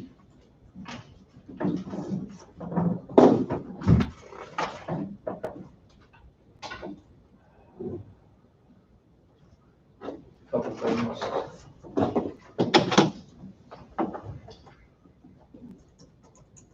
Here's another quote from, it's at least attributed to Thomas Jefferson in a book by B.L. Rayner, The Life of Thomas Jefferson. And I think it's important for everybody who either works for the county or is in an elected position. This quote right here. When a man assumes a public trust, he should consider himself as public property. And to me, that, I think each and every one of us who works for the county, we work for the citizens. I know when different people come in and talk to me, including each one of the commissioners, each one of the county employees, I tell them that hopefully it's made clear. I'm working for each and every one of you, and that's, I think, what the image and impression should be, not only on the inside, but more importantly, on the outside.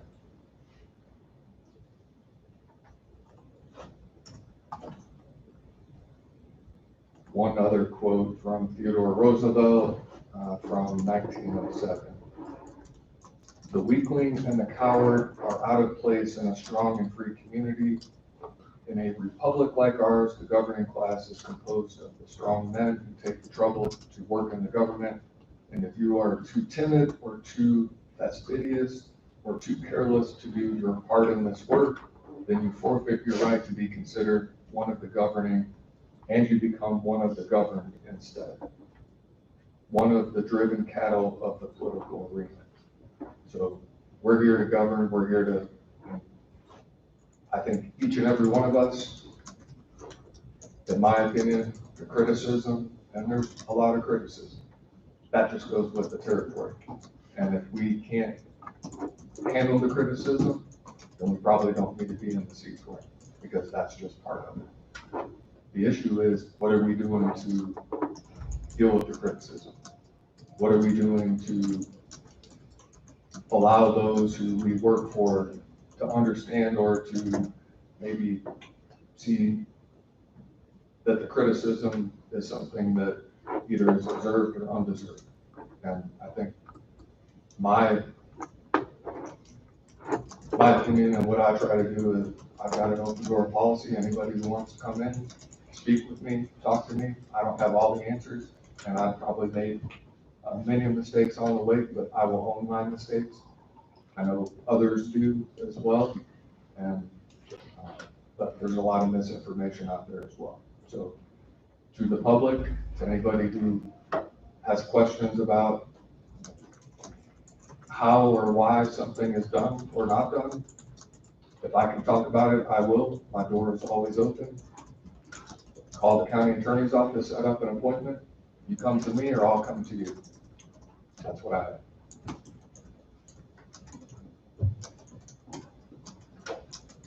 Yeah. Thank you. Fred? I don't have anything. I don't have anything. I'll back up to everything Wade just got through saying, you know, when I was at Delta, the door's always open.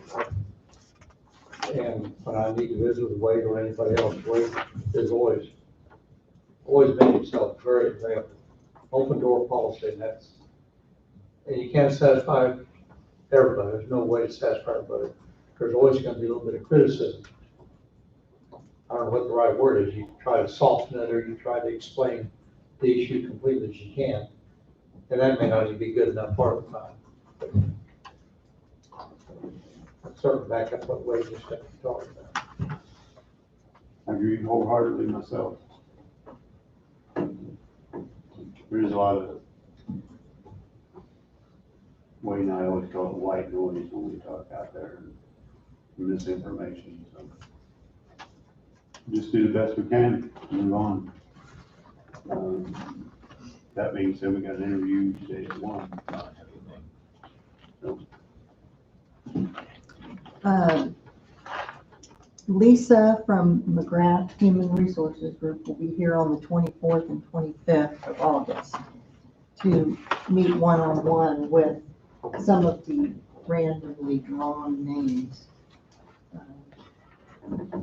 And the ones that weren't drawn will have the opportunity to proceed with a survey online.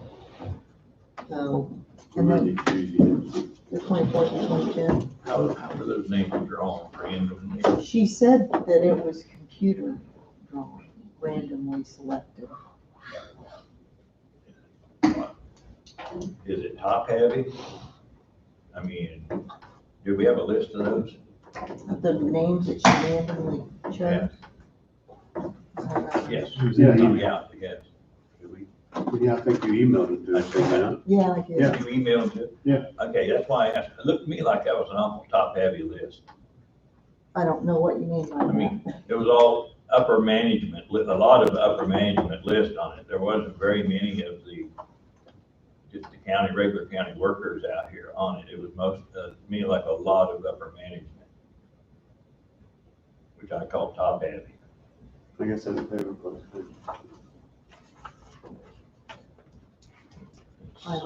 I can have her give you a call if you'd like. I don't need to have a call from her. To me, the list just didn't quite seem that we included a lot of our employees. We had a lot more management on it than we did employees. I guess management is employees, but I mean, It needs to be absolutely a cross-section, everybody, the best we possibly can do it. But maybe this is just one segment of her investigation. So do you want me to read off the names? Would that help? I have a list, Yeah. but I don't see anyone in here that's management. Nothing jumped out at me when I just, I think, Like you say. it's Can't okay. remember the name. Okay, I mean, as long as, that's her list. It just seemed a little weird to me, but that's okay. I argue, it's her list. And I'm sure she knows what she's doing, so. No concern.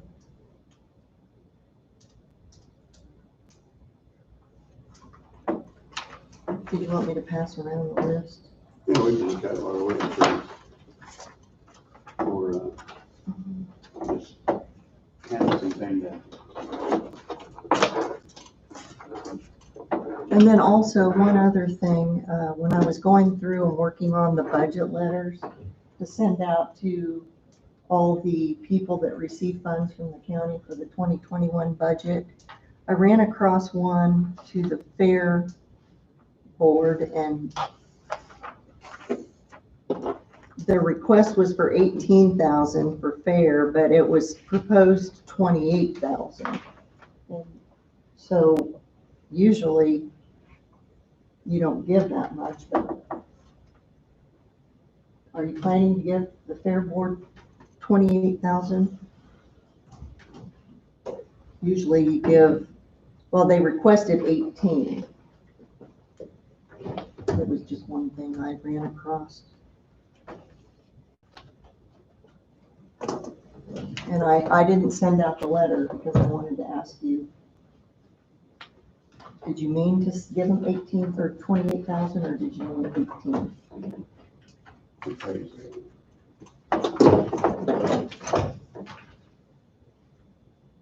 The request, like I said, the request 18, but in our budget, we show county support is 28.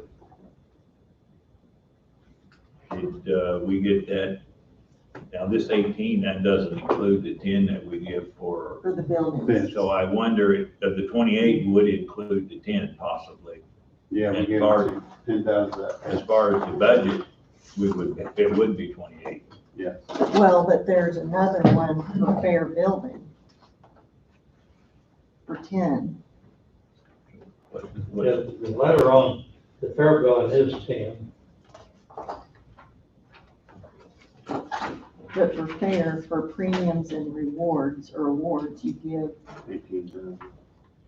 they requested 18, but proposed budget that was approved was 28. Are you planning to give them the 28 or do you want to give them the 18?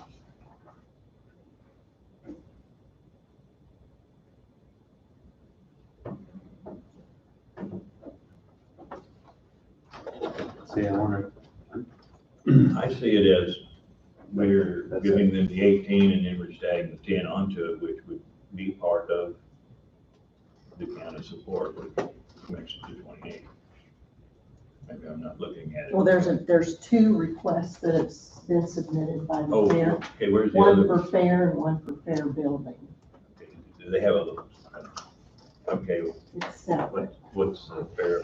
It's like 33 and 36. 36, okay, that's, okay. See, it's just for 18.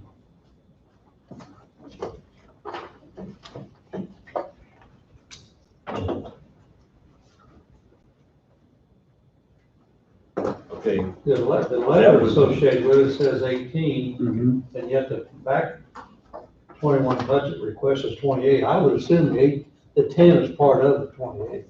yeah, because I looked at it as the first one was 18 and we go back to the building was 10.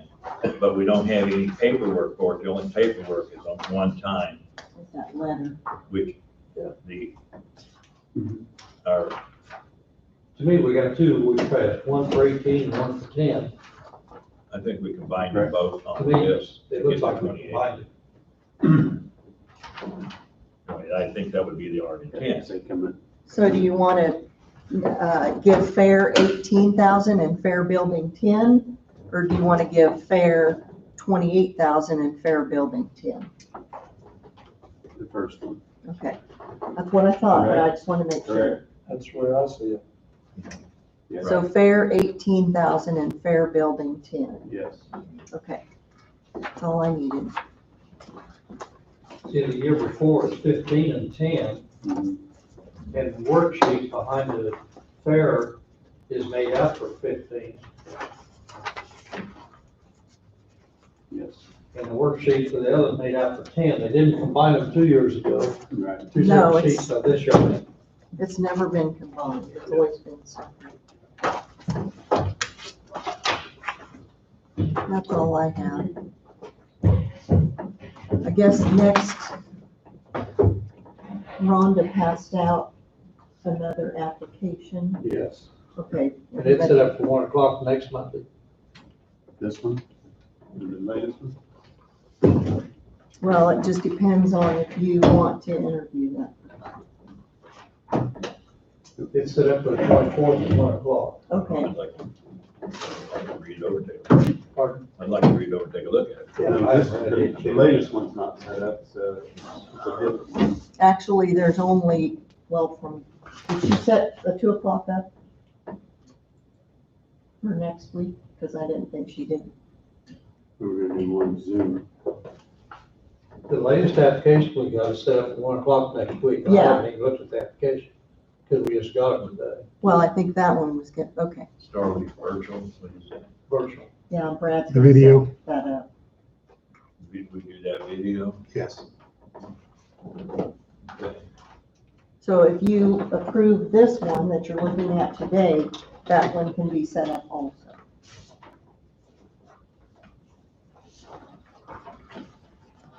Yeah. The one we just got today, is at Marion, Kansas, which is only about 80 miles away. I wonder if there's any way that the individual could come into here.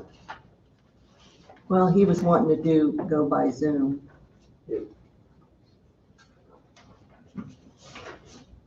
From what I understood Doing from everything on Rhonda. Zoom and everything else, I'm not really fond of it. We need to look at the application too.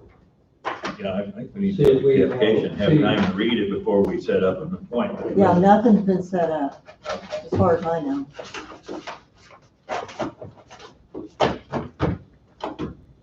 So if you're interested in that one, you want to go into the next week?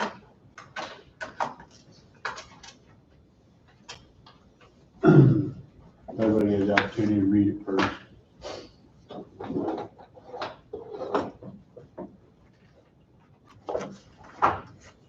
We have one today, right? Yes, one. And Okay. we have our executive session.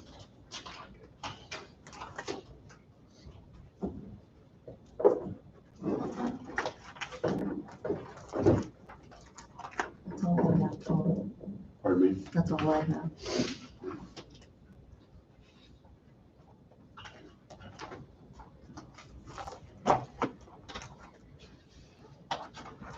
One more quote. I like your quotes for today. Got saved. Save.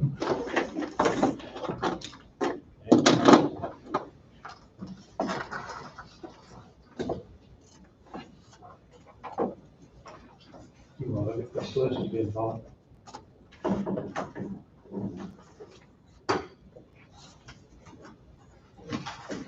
I do have something you might keep an eye on. And it's probably something the public wants to keep an eye on too. I know we have a jail study being completed by the architect for the public to be aware. Currently, the Coffee County Jail has to farm out a number of inmates because there's no space. And at least as of very recently, 10 to 12 inmates from Coffee County are being housed in another county. Why is that important? Because if they're in another county, then Coffee County is paying for them to be housed there. And it costs anywhere from $35 to $45 a day. So if the current trend of 10 to, we'll use 10 as a good round number, 10 inmates at $35 a day is what, around $650? Then you multiply that by 30 days, that's 10,000, between 10 and 11,000, $12,000 per month. So I think that needs to be known because I hope that's not a continuing trend, but it's the trend right now. And things aren't slowing down, they continue to. And I'll tell you from my county attorney seat, one might say, well, you're filing too many cases or you're not letting people out. I guarantee you the people who are in custody, if there were a way to let them out, then you can check with the court. And I do my best to get people out. So it's not something that's that easy of a fix, but if the trend is going to be to continue to send Coffee County inmates to another county and Coffee County pay for those inmates to be in that other county, you know, there has to be a fix at some point. So just for public awareness and so the commissioners are aware, because I don't know that everybody sees those figures or those numbers. And when I sit down on the jail study that one day, that cost roughly $10,000 a month plus the cost to pay somebody to transport them. And then you have to go pick them up at court, bring them here, and then you gotta go take them back, and then the safety factor involved with all of that. And then, like as Randy stated, what was it, last week, he brought all the policy manuals he has. I think upgrading our new facility would get them where they're safe, there's no potential for lawsuits in the world we're in today. Seems to be all too common. I don't think it's a bad idea at all. Maybe we should be the facility that people bring them to. We should keep discussing economic development. Yeah. Yeah. Well, he's asking, basically suggesting a 60-bed facility. So, with potential, where they're saying 80% occupancy, so. And when I talked to a couple of the people on the team, they were talking about how much easier it's gonna be to funnel from pod to pod. You don't have to go down there and turn the key and all like that. You know, it's all done automatic, so that the staff is not gonna increase. It's just the initial cost of the facility, so. Now, Kind of like everything else in the county, well, we got the funds before they go away, now's the time, that's what we're gonna do.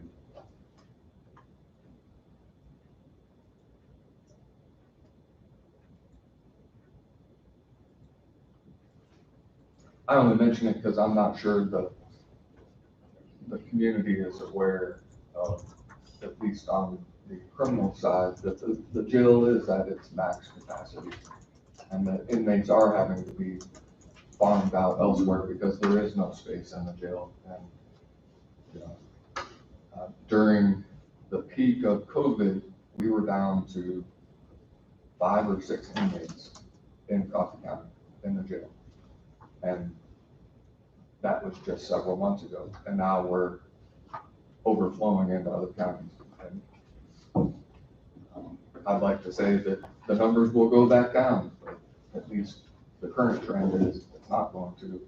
And last I checked, even on case filings from this time last year, I was either 2 or 2.5 months ahead of where I was last year. So I hope it slows down, but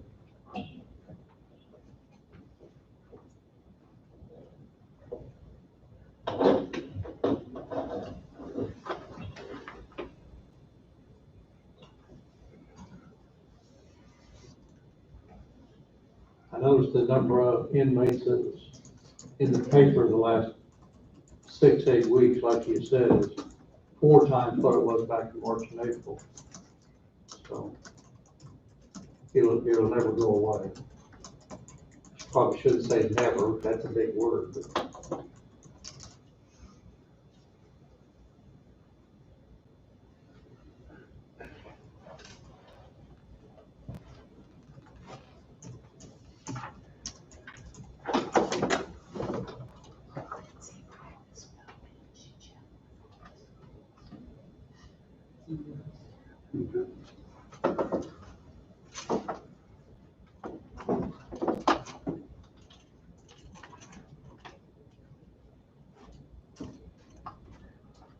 this interview at 1 o'clock will be here.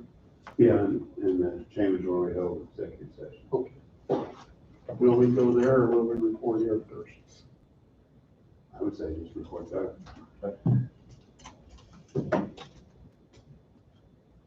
There'd be no need to be here. We actually be in session, we'll be in session when we do an interview, so we would actually recess I think you have to start. today. You have to start here because you're meeting as the board, and then you have to recess. Okay, Thank you. well then we'll report here at 1. So we'll report here at 1 o'clock. Yes. On the recommendation of our attorney.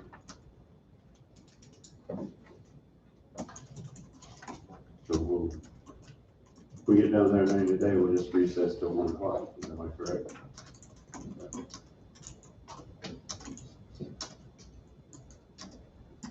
I just assumed that we weren't making decisions, we were just. But it's still, you're still meeting as A board. the board, and even if you're interviewing anybody, you still have to formally go through those motions. Otherwise, you could just meet somebody at any point in time. You're not formally. I get it. I get it.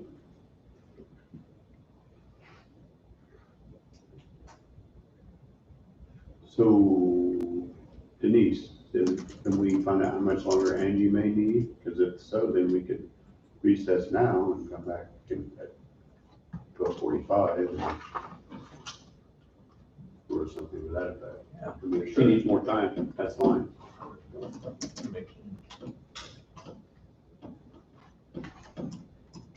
Or the public can watch us twiddle our thumbs for the next however many minutes. Taking up a lot of space on You YouTube, unusable, bigger airwaves. used for something else. I say no rush, Denise. If she needs more time, we'll just recess and come back at 12:45 or something like that.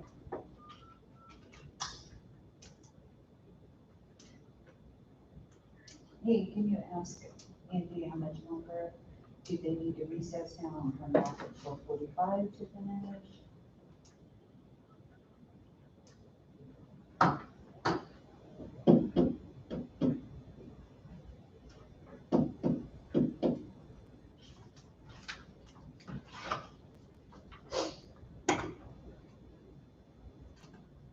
So Wade, I'm confused on who's playing football this fall and who's not.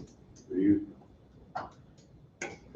Right now, the Pac-10, SEC, and ACC, although there's a petition that the quarterback for Ohio State put out that has 240,000 signatures, that the commissioner of the Big Ten reconsidered.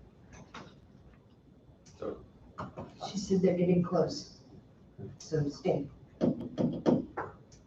So I'm not sure. Guess they want to play. Yeah. I mean, I catch bits and pieces, just like, okay, Pac-10, 12.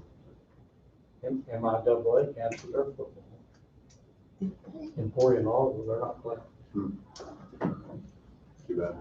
A lot of money missed out on.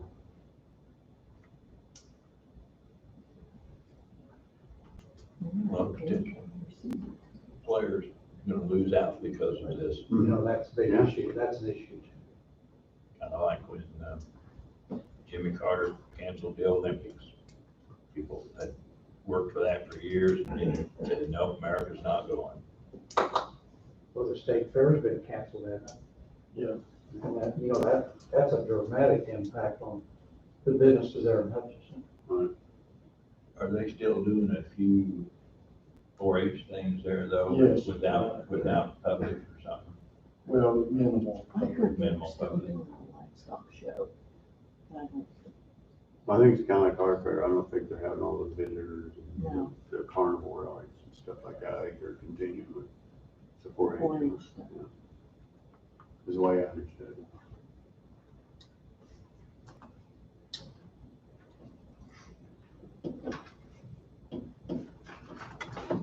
You follow baseball?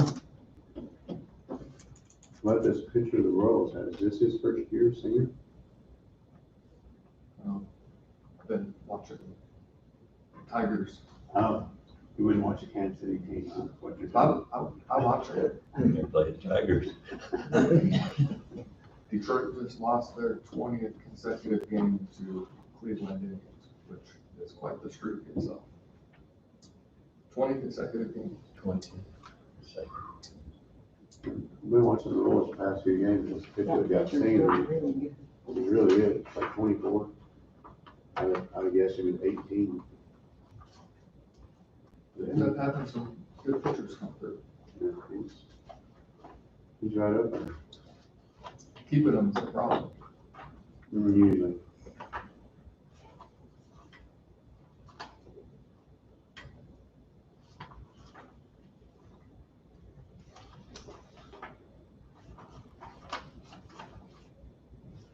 If you look at the talent that has gone through Kansas City and then signed elsewhere as free agents, and you put all those players that could play at the same time back on that team, and they could do pretty well, which was why when they won the World Series, that was very impressive, because they had not a major market team, didn't spend all the big money, and they did.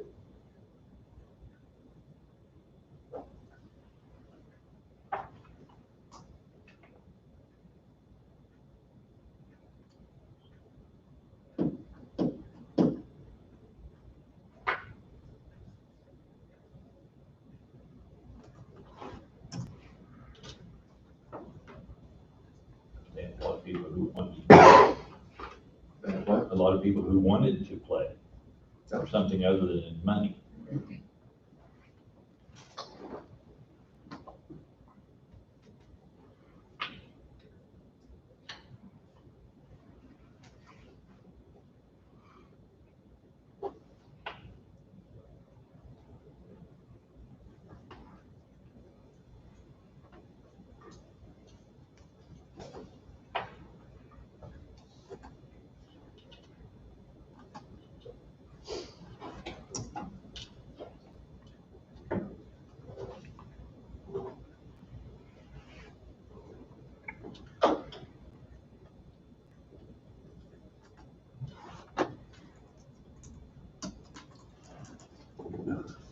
Does she wish me to make this? So, Dawn, you'd asked Lindsay earlier about staff on school. Or did you ask Lindsay that question about whether staff had refused to come back? Well, I just asked if she'd heard anything on some of the teachers opting out. Opting out would be a better terminology, yes. According to Lindsay, she checked into it, and zero staff had refused, zero staff has opted out. Yeah. To all schools within Concord County, so. Sounds like everybody's ready to get back to it. I think they're basically all ready to get back. I know that in all these schools, some of these faculty, some of them got some underlying issues with health, and who they are, I have no idea, but they would report. But, I know my conversations with, they're all glad to get back, but I know there's a little reservations, Yeah, little reservations too. understandable.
Bet you took toys apart when you were a kid, didn't you? Just couldn't get them back together.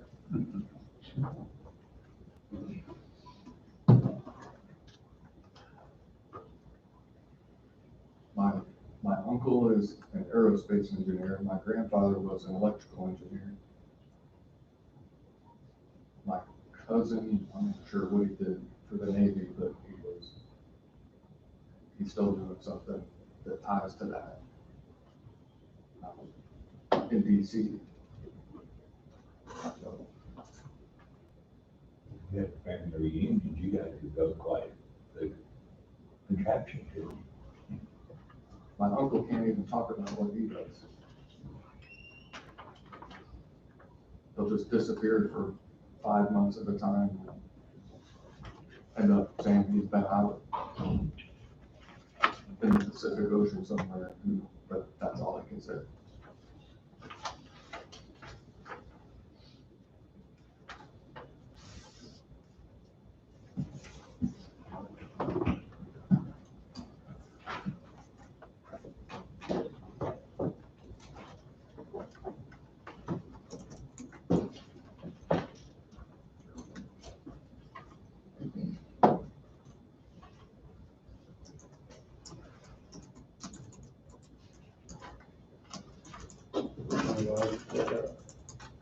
Relatives that lived in California, and I don't know who he worked for, government somewhere, but he would be, he and 4 or 5 other guys would get thrown into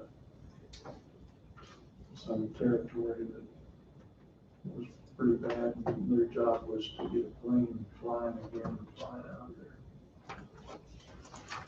You could never tell where they were going or where they'd been. No pressure. No pressure. And if they, I suppose if they got caught, nobody would even know they were there. who admitted they were there.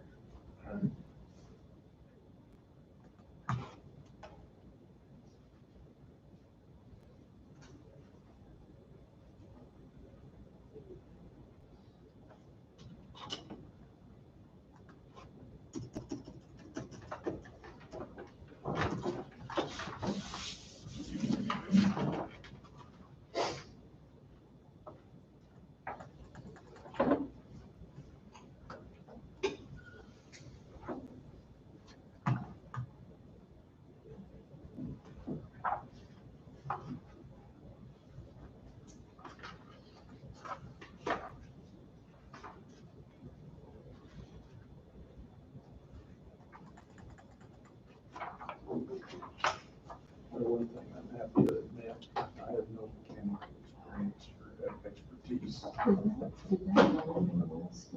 I try, but that's not it. I know enough to be dangerous, which That's what we're talking about, yeah. Need that back? Yeah, after he's done.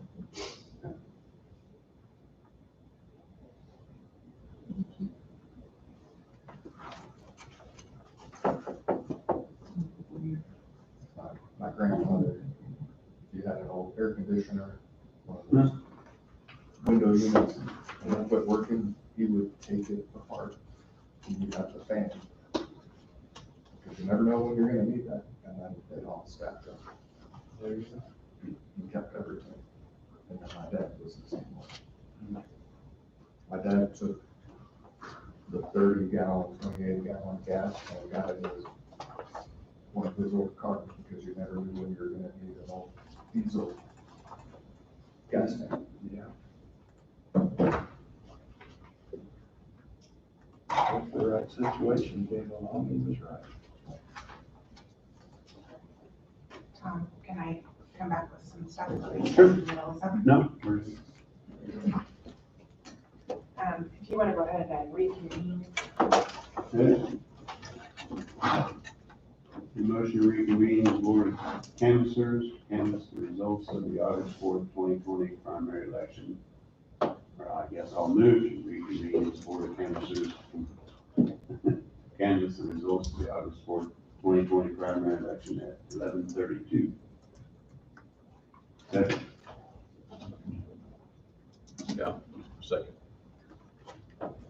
Second, all in favor, say aye. Aye. 4-0. Okay, so what I'm handing out is an email from the Secretary of State's office on the post-election audit. And it talks about how the Secretary of State's office conducted the random selection of national and state officers for each county to be audited. In addition, they selected the order of the county offices to be reviewed until you are able to find an auditable race. And Jameson, who works in the Secretary of State's office, is the one that sent the selections to us. And I presented that selection list to you last week that you requested to see. So this is the actual email that talks about how they did that. So that was not anything on the county. The other thing is I have tally sheets for you all to sign. Just that you've reviewed them as a board of canvassers. We'll have hand count election day ballots. Some of those were ballots that would not go through the machines, or the like mailed out ballots that would not go through the machine. And so they had to be hand count and also election day. For some reason, it wasn't picking up or reading them, so it would kick them back out at us. And same with advance. We have hand count UOCAVA ballots because those are different. They were not able to be read through the machine either, so those were hand counted. And then that's for both parties, too, Republican and Democrat. And then we have an advanced voting poll book where the election boards write down all the names of the mailed and received ballots that were received back in the office. And there'll be 2 sets of those. And then there will be a book on final mail advance ballots, which those were mail ballots that were postmarked election day, that came in after election day, up until Friday, I think it's August 7th. That's 17th, yeah. No, it would have been that Friday right after the election. So it would have been August 7th, I believe. So that's what I'm gonna have you guys look at next to sign that you have seen these. So if you have any questions, to answer those.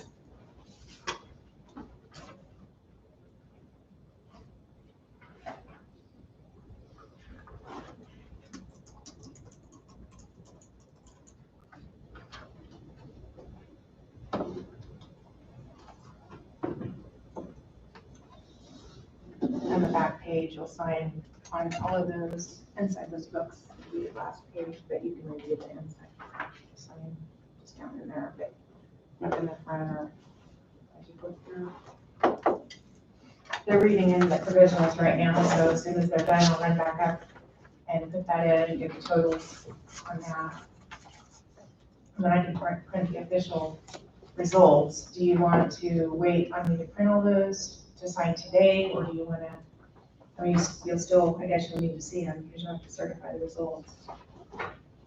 The only reason we asked, This afternoon. Oh, you will? We'll be back. yeah, that's the only reason we asked the question. Okay. If we can come back. Yeah, that's We fine. got an interview at 1, so. Sure, yeah, no, that's perfect, We're yeah. just gonna recess till whenever, Okay. like 12:45 or whatever. Okay, well, if we can get through these, and then I can talk to you about the Lebo situation, and then that'll give you time to print off all the reports, and then we can finish later.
There's two of them here together.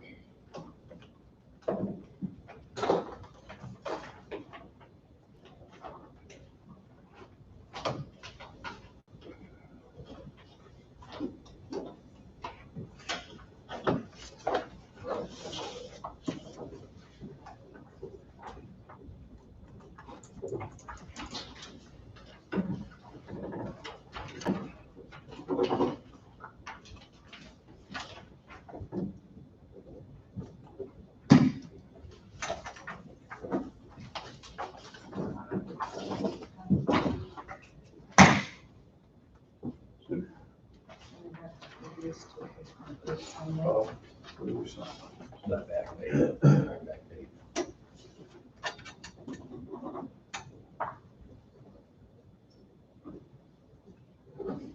Unless Don signs them, that's all it is. All right, we won't be good.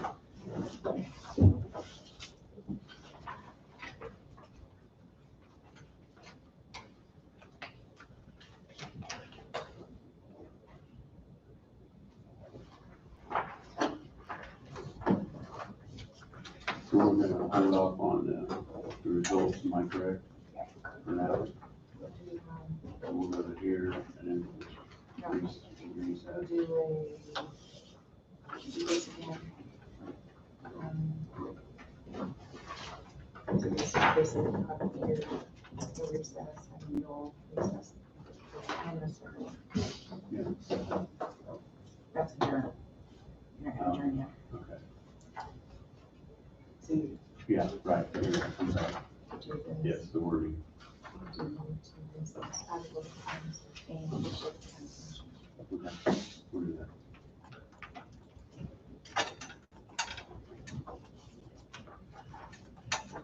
On the Levo, you guys had a question on. I went back and it appeared that the voter was possibly an unaffiliated voter and had checked in on one poll pad because it was done within 3 minutes of each other. And the other poll pad where he was checked in on, they were given a form to affiliate with whichever party they were supposed to affiliate. And they needed to go back to the original person they checked in on, and they think they checked in with the other person. I talked to the supervising judge, I was able to contact her. So then that makes us the one off there, and she said that she thought there was a blank ballot cast because of some reason she couldn't remember, it's been 2 weeks now. So, it's hard to know in that case, if they didn't contact me, what issue they might have had, but, that's where we're at on that, so.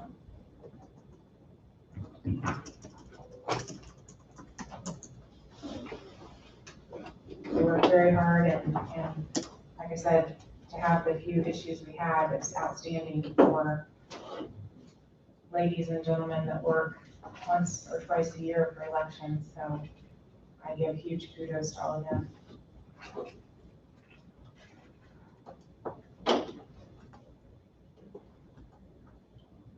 Yeah, for what little issues are, it's so minimum, it's unreal. Everybody done a good job. Everything's been around and signed? Yep. All right. You have anything else before? Not at this time.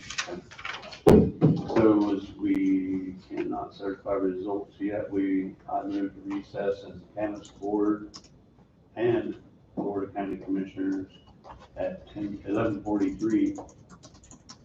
We can reconvene at 12:45. It probably wouldn't take that long, so we can do it at 12:50.